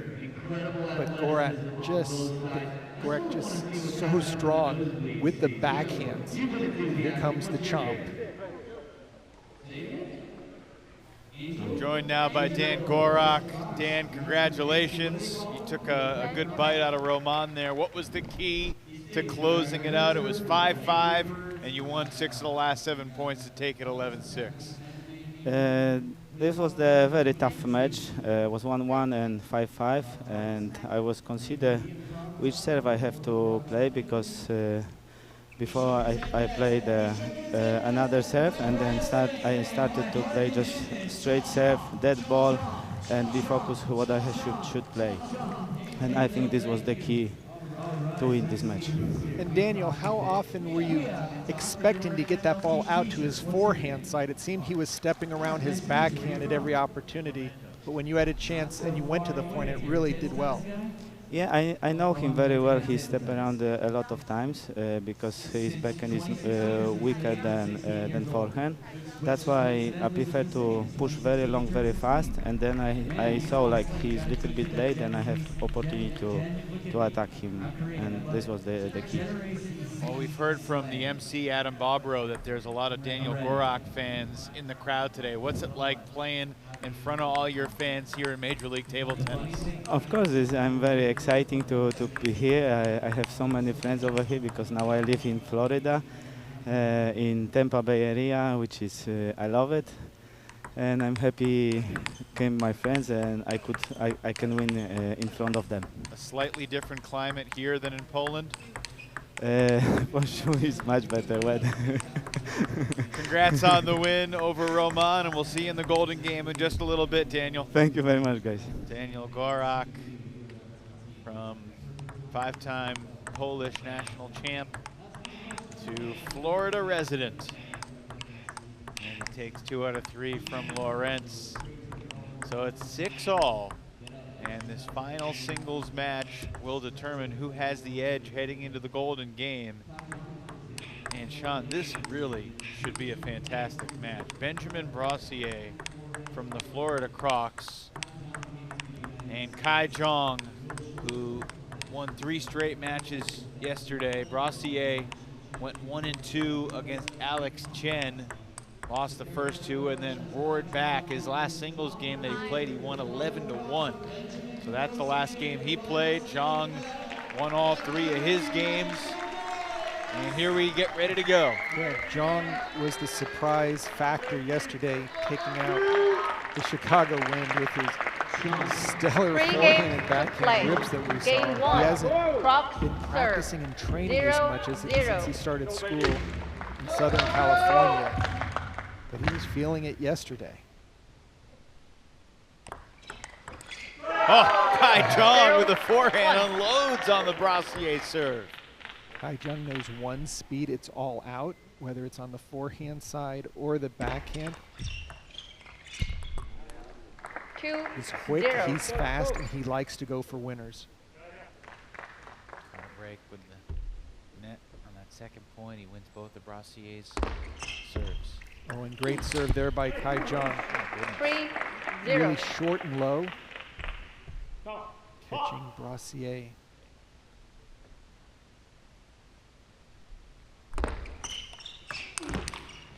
Just outrageous confidence going for these shots right off. He's not working his way into the match at all. There's no building the point. He's closing the door.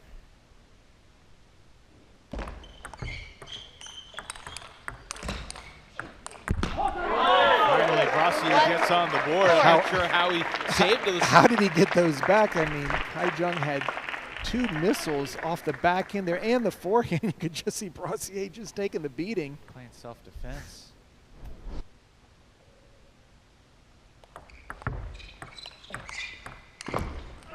Nice block by 5-1. Zhang down the line.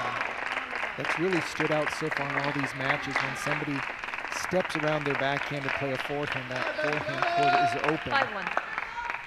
5-1. Kai Zhang is swinging with full abandon. He's going for every single shot. 5-2.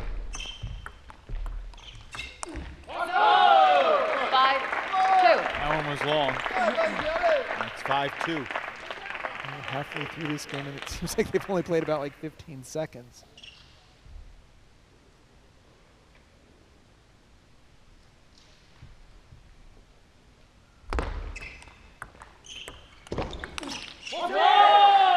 That loop went long, but Kai Zhang mixing it up, going for the deep serve and then the quick short return.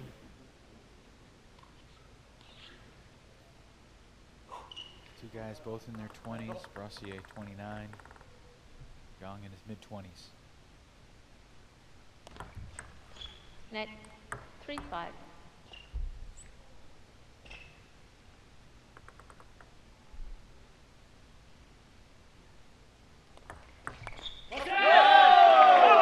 Very well placed serve by Brassier. Zhang wanted to go for something, ended up using his backhand over on the forehand side. Brassier getting his way back in this game. Net 4-5.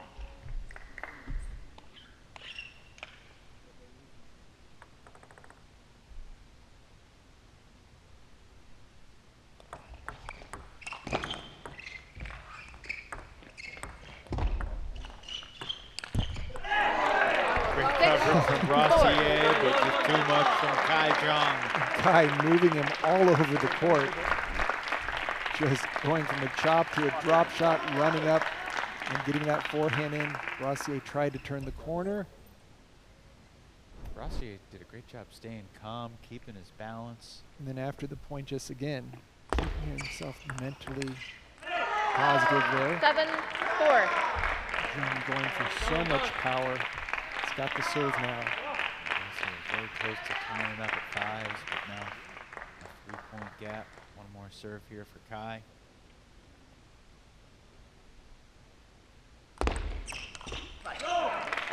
This Carolina team, if you look at the big picture, it's Enzo, it's Roman Lawrence, and it's Kai. I mean, this trio in singles has just been excellent.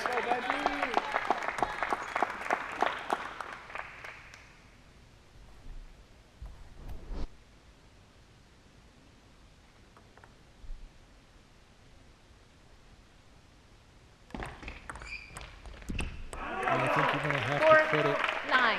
Coach Yang for building the team knowing what each of these players is capable of. having Hongre's. Oh, look at the bounce on that ball. I don't know if it 10-4. clipped something near the. That might have hit off the little mini camera on the side of the net. Or it just caught the net. Caught the net and just, and you can even see Kai Zhang surprised where it was. He took a step back and he's looking back at his teammate and they're all going, what happened there? Wild stuff. Game point. Ridiculous. 11-4. Game 1 to Absolutely Goldrush. ridiculous.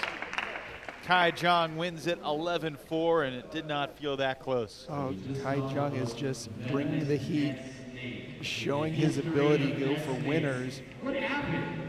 The ball hit the net, popped up in the air, came down on the table, went the opposite direction. Snake, it was a snake. Is this the best you've seen him play? Absolutely. This weekend, I've seen him play internationally. Now, he's had a couple super wins, beating one of the top Japanese players, Koki Niwa, in an international open, which doesn't occur that often for members of Team USA. But right now, he's so freewheeling, going for the shots. This last point, he didn't even look at the ball twice before delivering that final game point. I think this format really works well for Kai. He's got teammates that are going to do the heavy lifting, and he can go out there and just swing. Kai moved from China to Pleasantville, New York at the age of 15. Barely spoke any English. He was taken in by a table tennis aficionado, Will Shorts, who was the puzzle master of the New York Times, the crossword puzzle editor for years and years. Owns a table tennis club in the Pleasantville area, and it has been a great relationship, friendship, and more than that. Game Zhang 2. Goldrush to making serve. his mark, 0-0. MLTT. Now, the job is far from done. Game 2, Zhang to serve. Very aggressive 1-0. serve by Zhang. You can see the action that he's putting on the ball. Good side spin, keeping it short and low to the middle. Takes 2 points directly off of his own serve.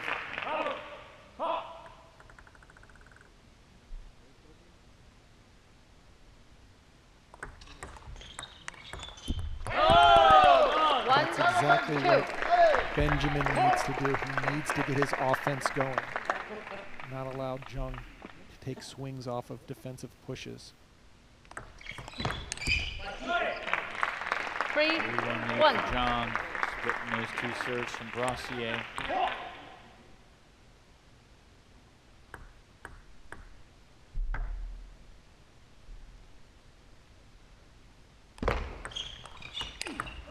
My goodness. 4-1. Oh, you're just laughing at him.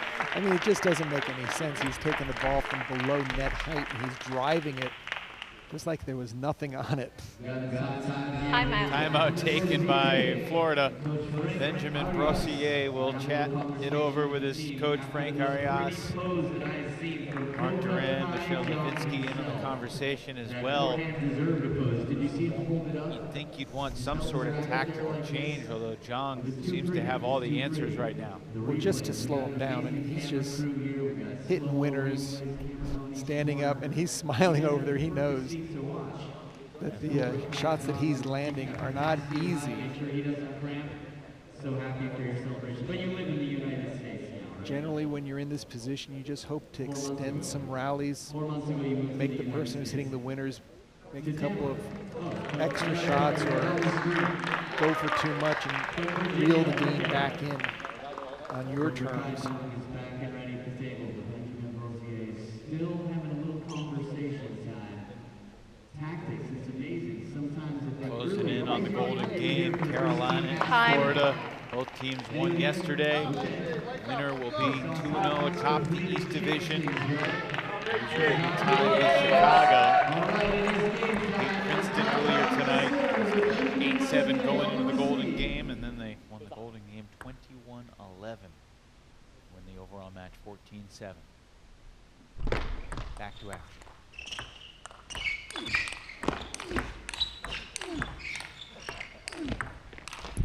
Only so much you can talk about during the timeout, Sean. I mean, Kai Zhang knocked his opponent down twice on that last back and forth. There's the first time, there's the second time. I mean, it's just too much. I mean, he is on fire. 1-5. Table tennis TKO. Standing 8 count is going to come up in the next point. Net. 1-5.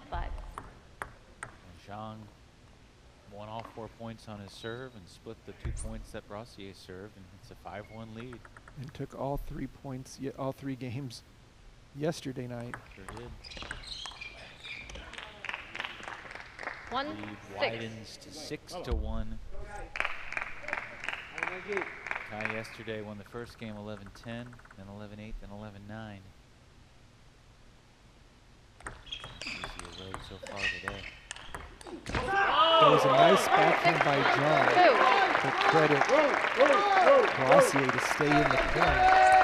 Then with a quick backhand right off the serve return.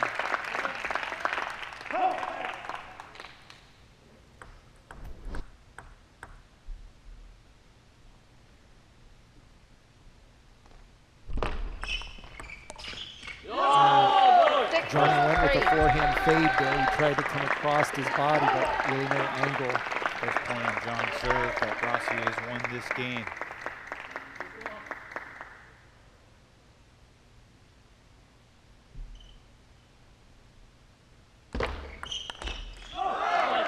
Brassier has to make that loop on the table.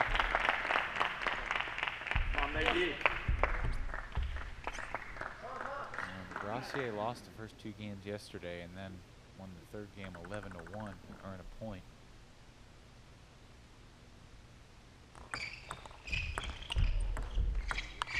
Keeping it alive off the net, and Brassier wins the point.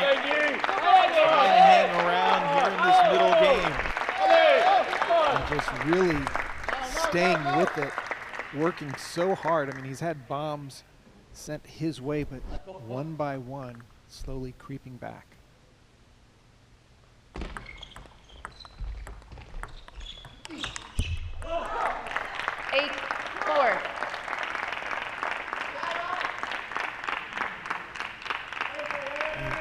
Zhang didn't even play in the combine. He was dealing with an injury going in, so not sure if there's a shot of the small leg brace that he's sporting.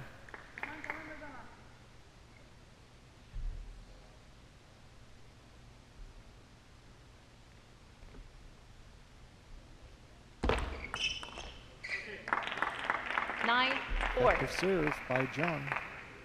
Mixing it up. Angles and Zhang.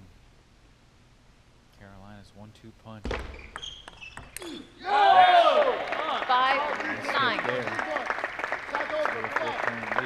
Enzo 6-0 in singles. Zhang 2 points away from being 5-0 in singles. The only other person who's undefeated in singles is Ojo Onalapo, who just played the 1 match, 3-0. Oh, what a shot there around the side of the net, off the back corner. Shot of the night for Brassier. Just a great setup. Taking a little of Kai Zhang's medicine and serving it right back at him. May not win this game, but that one's on the highlight reel And for sure. sent a message. 9-7. And down, but not out. Only trailing 9-7 at the moment. Timeout. A couple serves coming up here, and Kai Zhang's going to take the timeout. Carolina will use the timeout. Coach Alex Yang, who opened a table tennis club in the Atlanta area. Coached the U.S. Junior Boys team from 2010 to 2016, so he's familiar with a lot of the top young American players, including Kai Zhang. How has Brassier changed the tide here? He's just staying with it. He's not giving up. He realizes that every match, every point matters. And again, great forehand down line. Just see the power in his legs as he goes through the ball. The exultation with the winner. France is so well represented represented here in Major League Table Tennis. So many top players wanting to give it a shot. Such a privilege to be a part of this historic first weekend for MLTT. West Division taking the stage here in Daytona Beach next week. The 4 West Division teams play at Kaiser Permanente Arena in Santa Cruz, California. Golden State Warriors G League affiliate.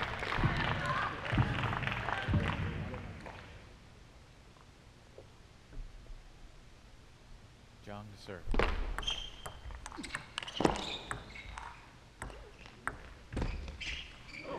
Brossier mixing up his shots, and he just missed that backhand. And Kai just, again, running him ragged all over the table with drop shots and angled blocks. Game point.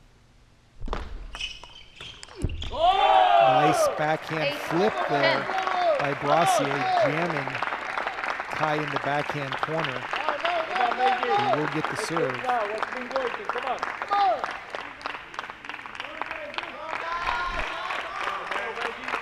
Just right into the body. Kai tries to step around, has to cross his body with that forehand attack.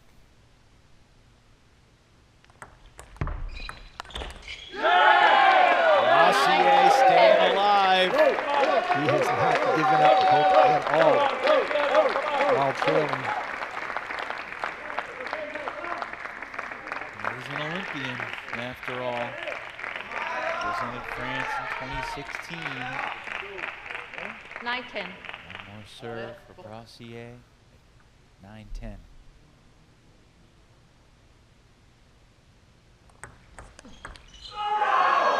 Just too much from Kai Zhang. And he takes game 2, 11-9. Brossier made him earn it. But Zhang delivers to move to 5-0 in singles. One big game still coming up here to determine whether the golden game begins with a 1-point edge or a 3-point edge. Kai Zhang running around the forehand to get his backhand flip in, dips the tip down, gives up the entire backhand court, but then goes down the line with it as Brossier looks to the forehand sides and hits him in the arm. Well played, super execution. I have to say, it's so cool watching him turn and lunge into these shots. He spends half of his time flying, right? Kai Zhang fired up. He's a very accomplished young player. Mixed doubles gold medal at the Pan Am Games a few years back, playing with Lily Zhang, who's on the Bay Area Blasters. Presumably next week. You just see Kai moving Ben all over the court. But more importantly, the attacks that Kai Zhang has been doing have just set him apart, give him 5-0 in game playing points for his Carolina Goldrush. Time. So the last time Benjamin Brossier was in this position, down 2 games to none, was yesterday Game 3. against Alex Chen. He lost 11-5 and 11-8. Serve. And they came back and won the third game 11-1. Can you bring that same fire? To a good start. 0. Such a difference when you're playing with a leader, you're trying to play catch up. Brossier worked so hard to get to 9 points in the second game.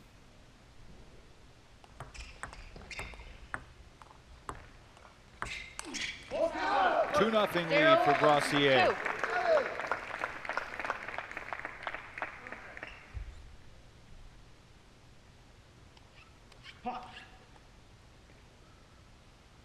See in the background all the players getting loose for the golden game. It's almost that time. And there's the forehand that Kai Zhang has been delivering. I didn't even see that hit the table. It just whizzed by. Just a flash cross court. And an answer from Brossier to split the 2 Zhang serves and lead 3-1. Brossier knows he has to go for the shot. He cannot be passive and expect Kai Zhang not to find the opening.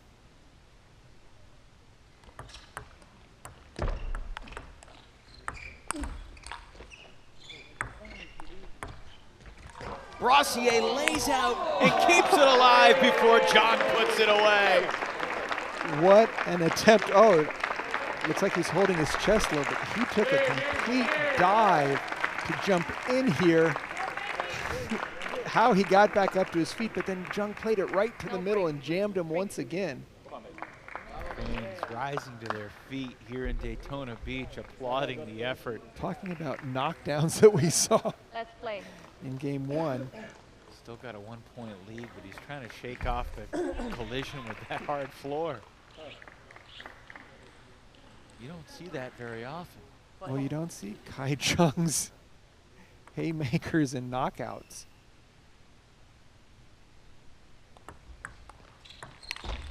Missed it. 3, 3.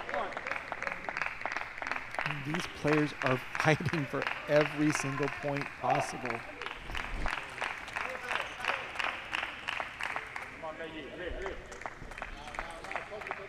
3, 3.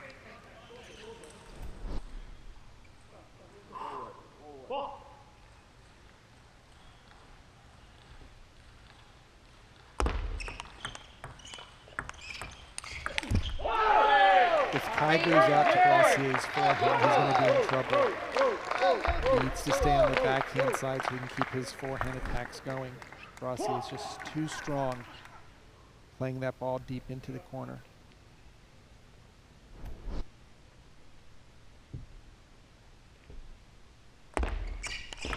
Wow. 5, 3. Zhang punched Change over side. after falling behind 5-3. This is what we saw last night when Brassier came out strong in game 3. Such a fighter, not willing to give one free point, 5, 3. keeping the pressure on Zhang to keep hitting winners.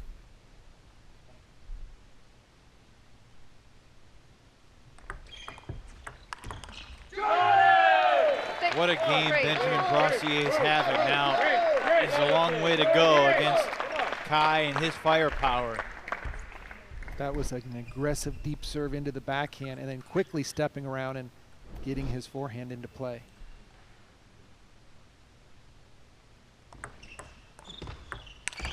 Forehand to forehand, Brassier is doing much better.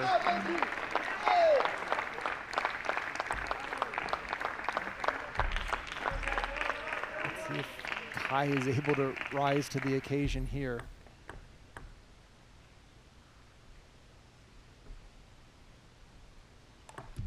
Net 3, 7. Aggressive deep serve there that caught the top of the net. Looking to open up the point with his forehand.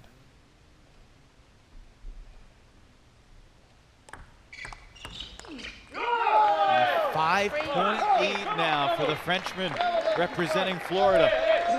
Kai again went for the deep serve, got a somewhat weak return but unable to convert.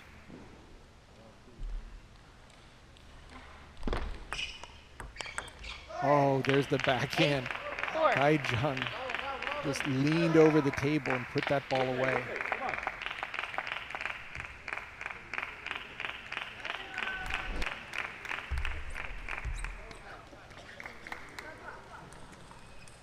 Sneaky power.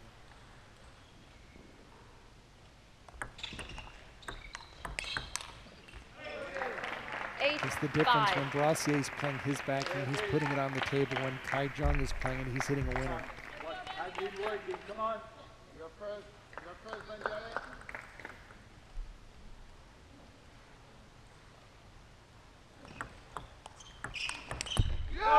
Smart play again 5, 9. by the Croc. Good one for Brassier there. Keeping the separation. He's now up 9-5. If he had lost that point, Zhang would have been within 2 with 2 serves coming up.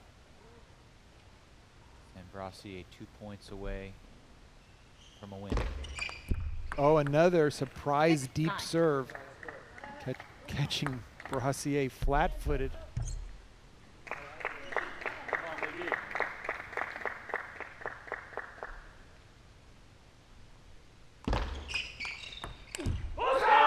Brassier has game points. And just too risky by Kai Zhang. And once again, going for a fast deep serve. Rossier did a much better job getting that first forehand in, and Kai tries to go for the all-out winner but catches the net.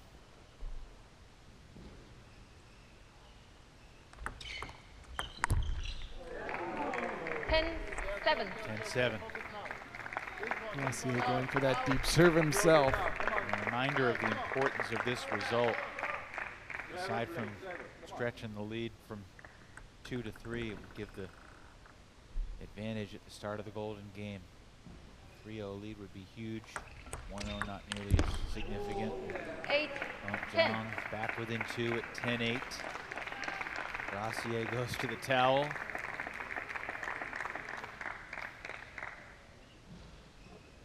I think it's fair to say 8-10. this is crunch time here in singles. Generally should benefit the Crocs. Home court advantage.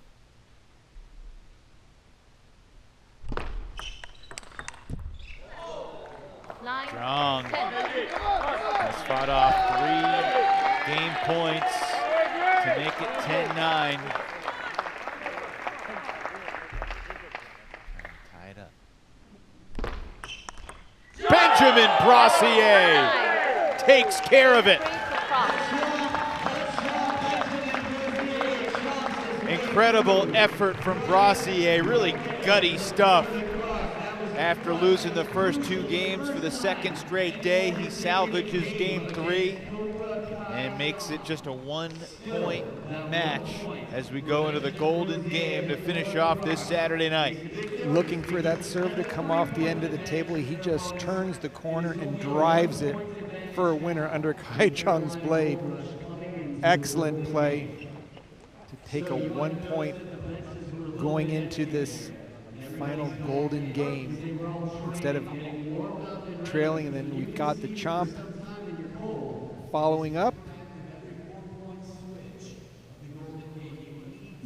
Did you ask me something? Because I didn't hear if you asked something. Well, we're too busy admiring your chomp on the replay. Okay. Congratulations on, I mean, this is the second day in a row as we're joined by Benjamin Brossier.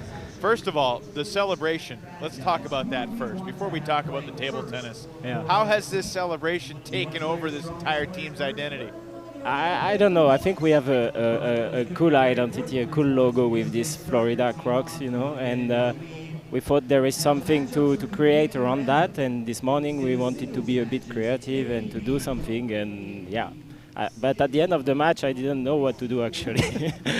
Well, it looked like you knew what to do from a forehand perspective, unloading on Kai's serve. The last point, I say, okay, I go for this forehand or I break my hand, but I was going for that.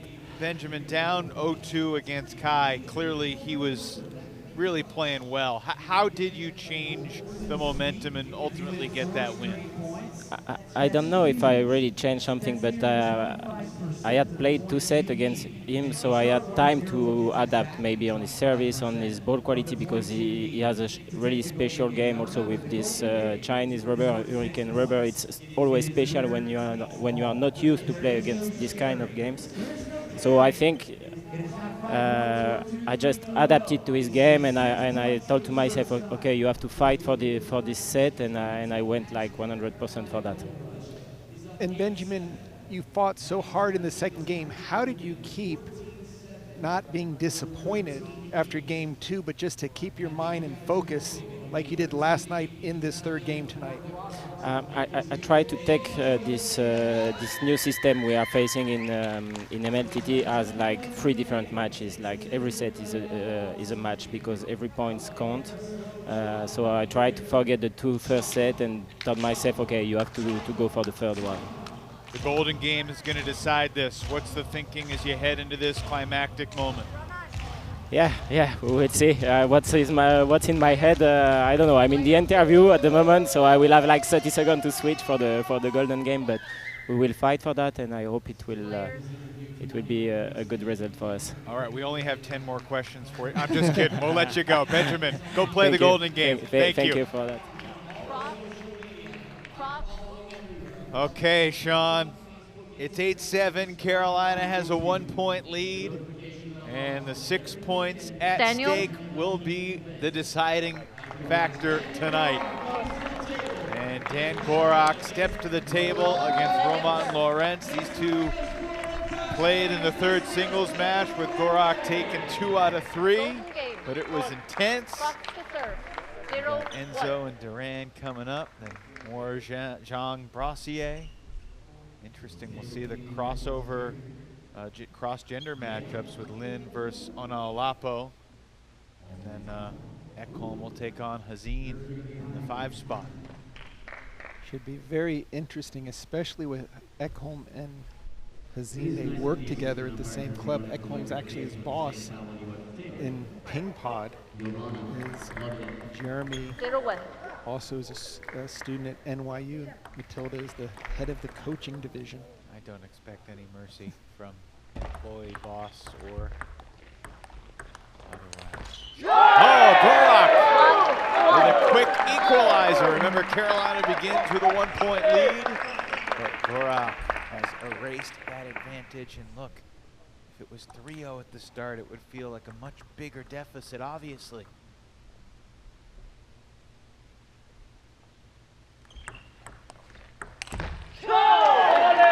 And Gorak starting on the backhand. He knows he has to play offense. Lorenz is so good at stepping around. We've seen Lorenz's forehands throughout today's action in each game.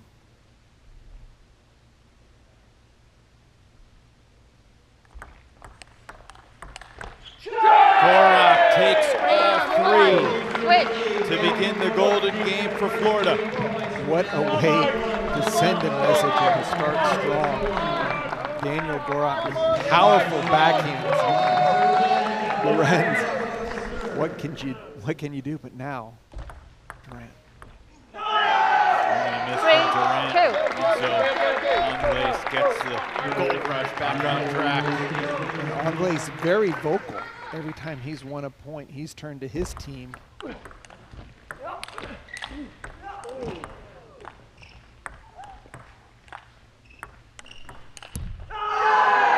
Took Angles a bunch of shots, but finally he wins the point. Just amazing play from both teams right now. This is where they both want to be tied 3-all in the golden game for 6 points.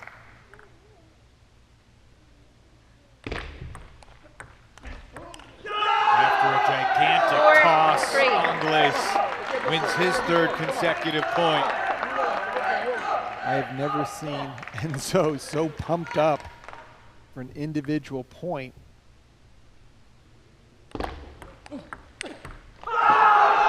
Unbelievable stuff from the #1 pick. Enzo Angles living up to the hype. Amazing. Has gone undefeated in every game and now takes a 4-point sweep. And look at these shots. Let's see what it means to him. Representing Carolina. Okay, this is Brossier and Zhang. And Brossier picks up where he left off. I mean, this is home run derby right now. Every player getting in on the action.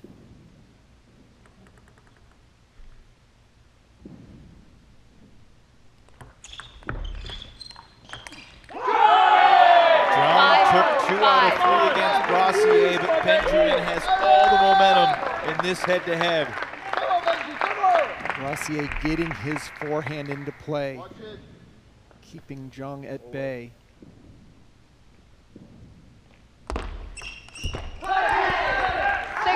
6-5. Good serve from Zhang, puts Carolina back up 1. It's a pivotal point here with Hong Lin and Ojo Onoalapo set to take the court next. And a service ace for Zhang. Zhang did a great job of keeping that a little bit shorter. Brossier doing everything he can to get the forehand in. And now we've got Ojo playing against Hong Lin for a mixed match right now, different styles.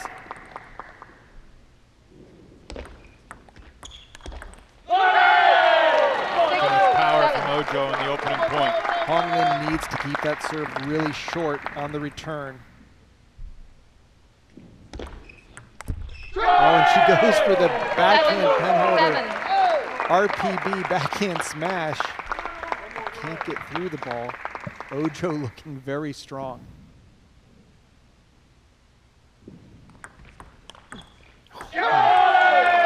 Ojo sees in control.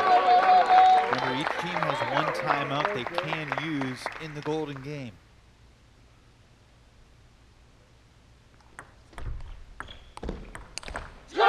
Four straight for Ojo. Una Lapa. Switch. Ojo matches Enzo. His forehand attack. Look at this. Soft return. Big shot down the line. And a celebration with his teammates. Carolina leading 8-7 overall, but here in the Golden Game, Florida with a 9-7 lead. It's going to be a ping pod battle right now. Hazin versus Ekholm. Hazin takes the opener. Ekholm needs to keep her serve short, cannot allow Hazin to make that first attack.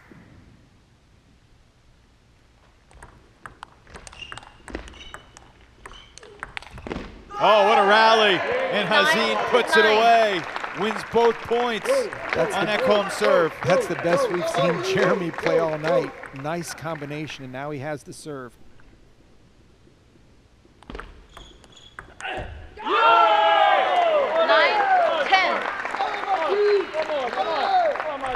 And these are do or die points right now. Playing to 21, do not win by 2.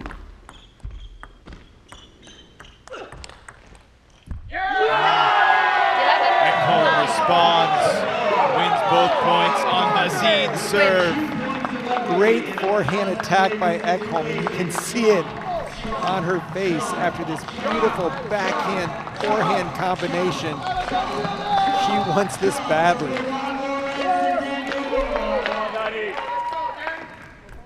First place in the East hanging in the balance.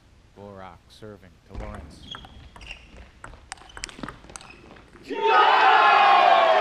There's just such tremendous energy right now here at the Ocean Center in Daytona Beach. Last night, Florida was tied 10-10 in the Golden Game and then closed 11-1. Remember that.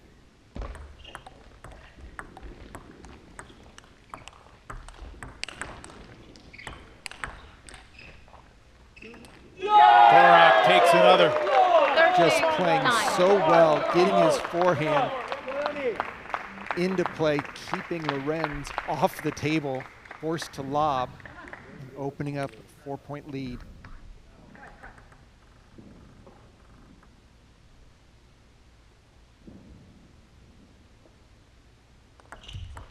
Net. 9-13.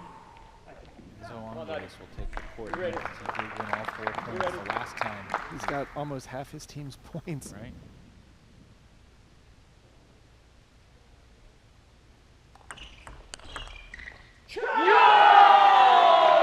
Goldrush has been a buzzsaw in the #1 spot. Trying to extend the lead to 6.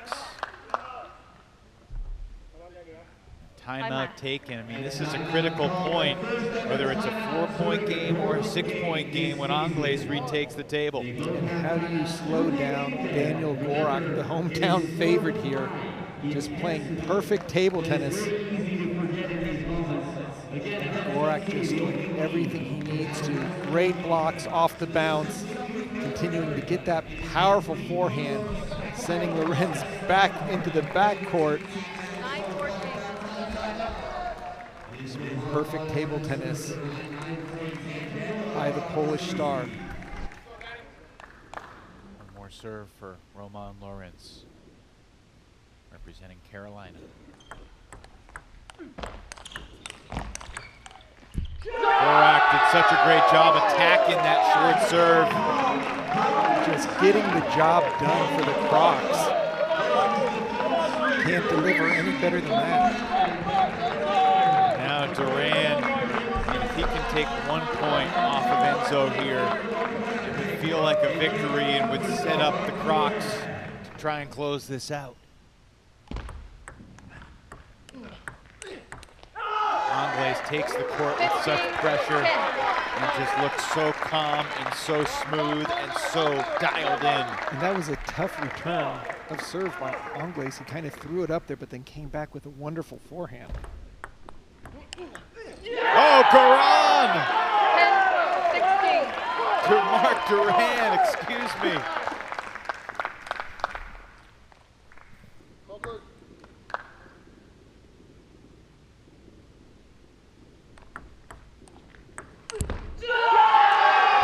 Two for Duran against Angles. And Florida can taste it. Yellow, red. Yellow, red. You were kicking the table. I did, but it was not my yellow card. A red card was just issued. And it's not 11-18. totally clear why. 11-18.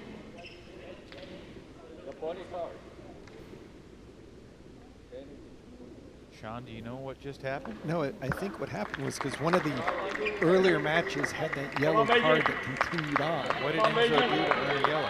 I didn't see anything. I don't know if he kicked the ball out to give it out of it, but he didn't complain so much. So Red card, 1 point. 10-17. So it's 10-18. So switch. Confusion over what the score is going to be. They only played 3 more 10-18, points. They had one switch. more to play, but they gave one free point, I believe, to Florida. 对啊，这边1分 10-18. 18-10. 18-10. The opening weekend of a new league with our little late game controversy. we knew that early on when they talked about a yellow card staying in play throughout the remainder, and it could come down into the golden game. So right now, Rossier again getting his forehand into play, and he is now running around the arena. This takes Benjamin a little time to warm up. Once he does.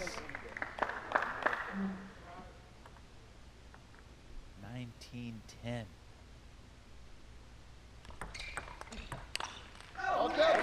That was a little risky there. Kai Zhang has made a couple of those in the last 24 hours.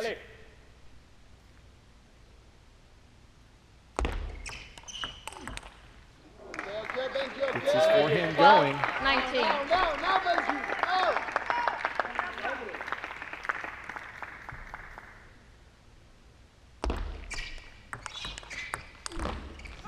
Kai Zhang with a masterful forehand there.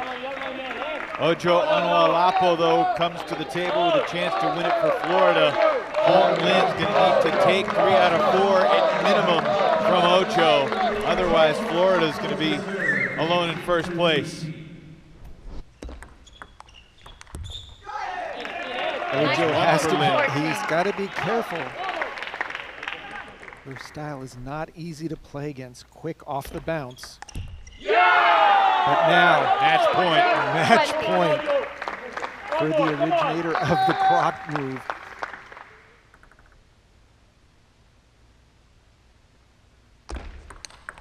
Ojo Onuolapo puts the finishing touch on Florida's Golden Game victory over the Goldrush.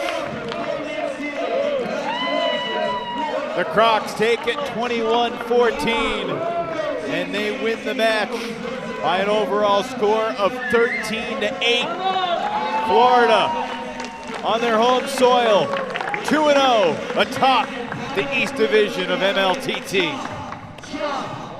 What can you say about Ojo plus his teammates, especially Daniel Gorak? Just superb play in the gold medal game. That was fun.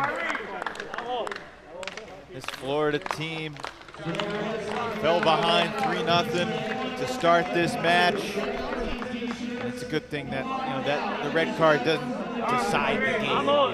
They won by 7. They won comfortably. Frank Arias with a big smile on his face for the second night in a row. Florida shows its stuff in the Golden Game. Frank, congratulations. Thank you You, so had, much. you had it all the way, right? It's tough to say that. Let's talk about Benjamin Brossier. And you guys could have been down 3-0 at the start of that Golden game if he surrendered that third game to Kai Zhang, but he kept on battling. How did he turn the tide and keep the momentum rolling in that Golden game? That was our request. Give us that only 1 point trailing so we can fight for it. And Coach, what do you think about Daniel Gorak's performance in the Golden game? How strong was that for you guys? You cannot tell how good it was. Imagine we start trailing by 1 and then we ended up leading 3 points. Are you going to talk to Ojo about not staying so calm and maybe bringing a little energy tomorrow? Oh no, he's been doing great. I don't think he needs any more. What did he mean to the team both on and off the table? Oh, a lot. Today he was performed amazing against both players that he had to face. Against Jeremy Hassin, he was amazing, and then on the Golden match against Holin. It's just day 2 of Major League Table Tennis. What's it like to look around and see the Florida Crocs t-shirts and jerseys, all your local fans? It's amazing, and it feels so good. Well, you got the Chicago Wind tomorrow. They won earlier today against Princeton. What's going to be the key to going 3-0 on the weekend? We're going to fight every point. Keep it simple. Yes. That's the way to do it. Congratulations, Frank. We look forward to seeing you back out here tomorrow afternoon. Thank you so much, guys. Frank Arias helping to lead this Florida team of 8 players from 8 different countries to a 2-0 start here. And it was the Golden game that won it for them 2 nights in a row. Just such an exciting new format. Each point counts.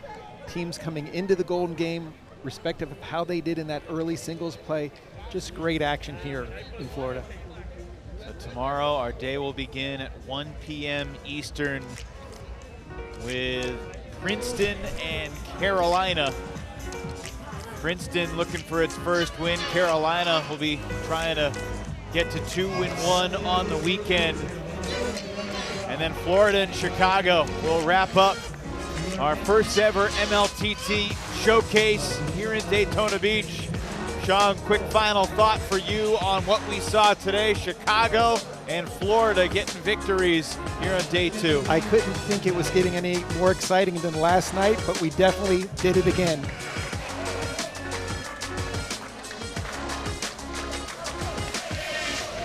So on behalf of our entire crew, led by Luke Johnson, our ultimate production team, from our broadcast partner, the Olympian Sean O'Neill, I'm Evan Lepler saying good night once again. The Croc Chomp taking over here in the Sunshine State as Florida gets to 2-0. We will see you tomorrow here from the Ocean Center in Daytona Beach. Good night, everybody.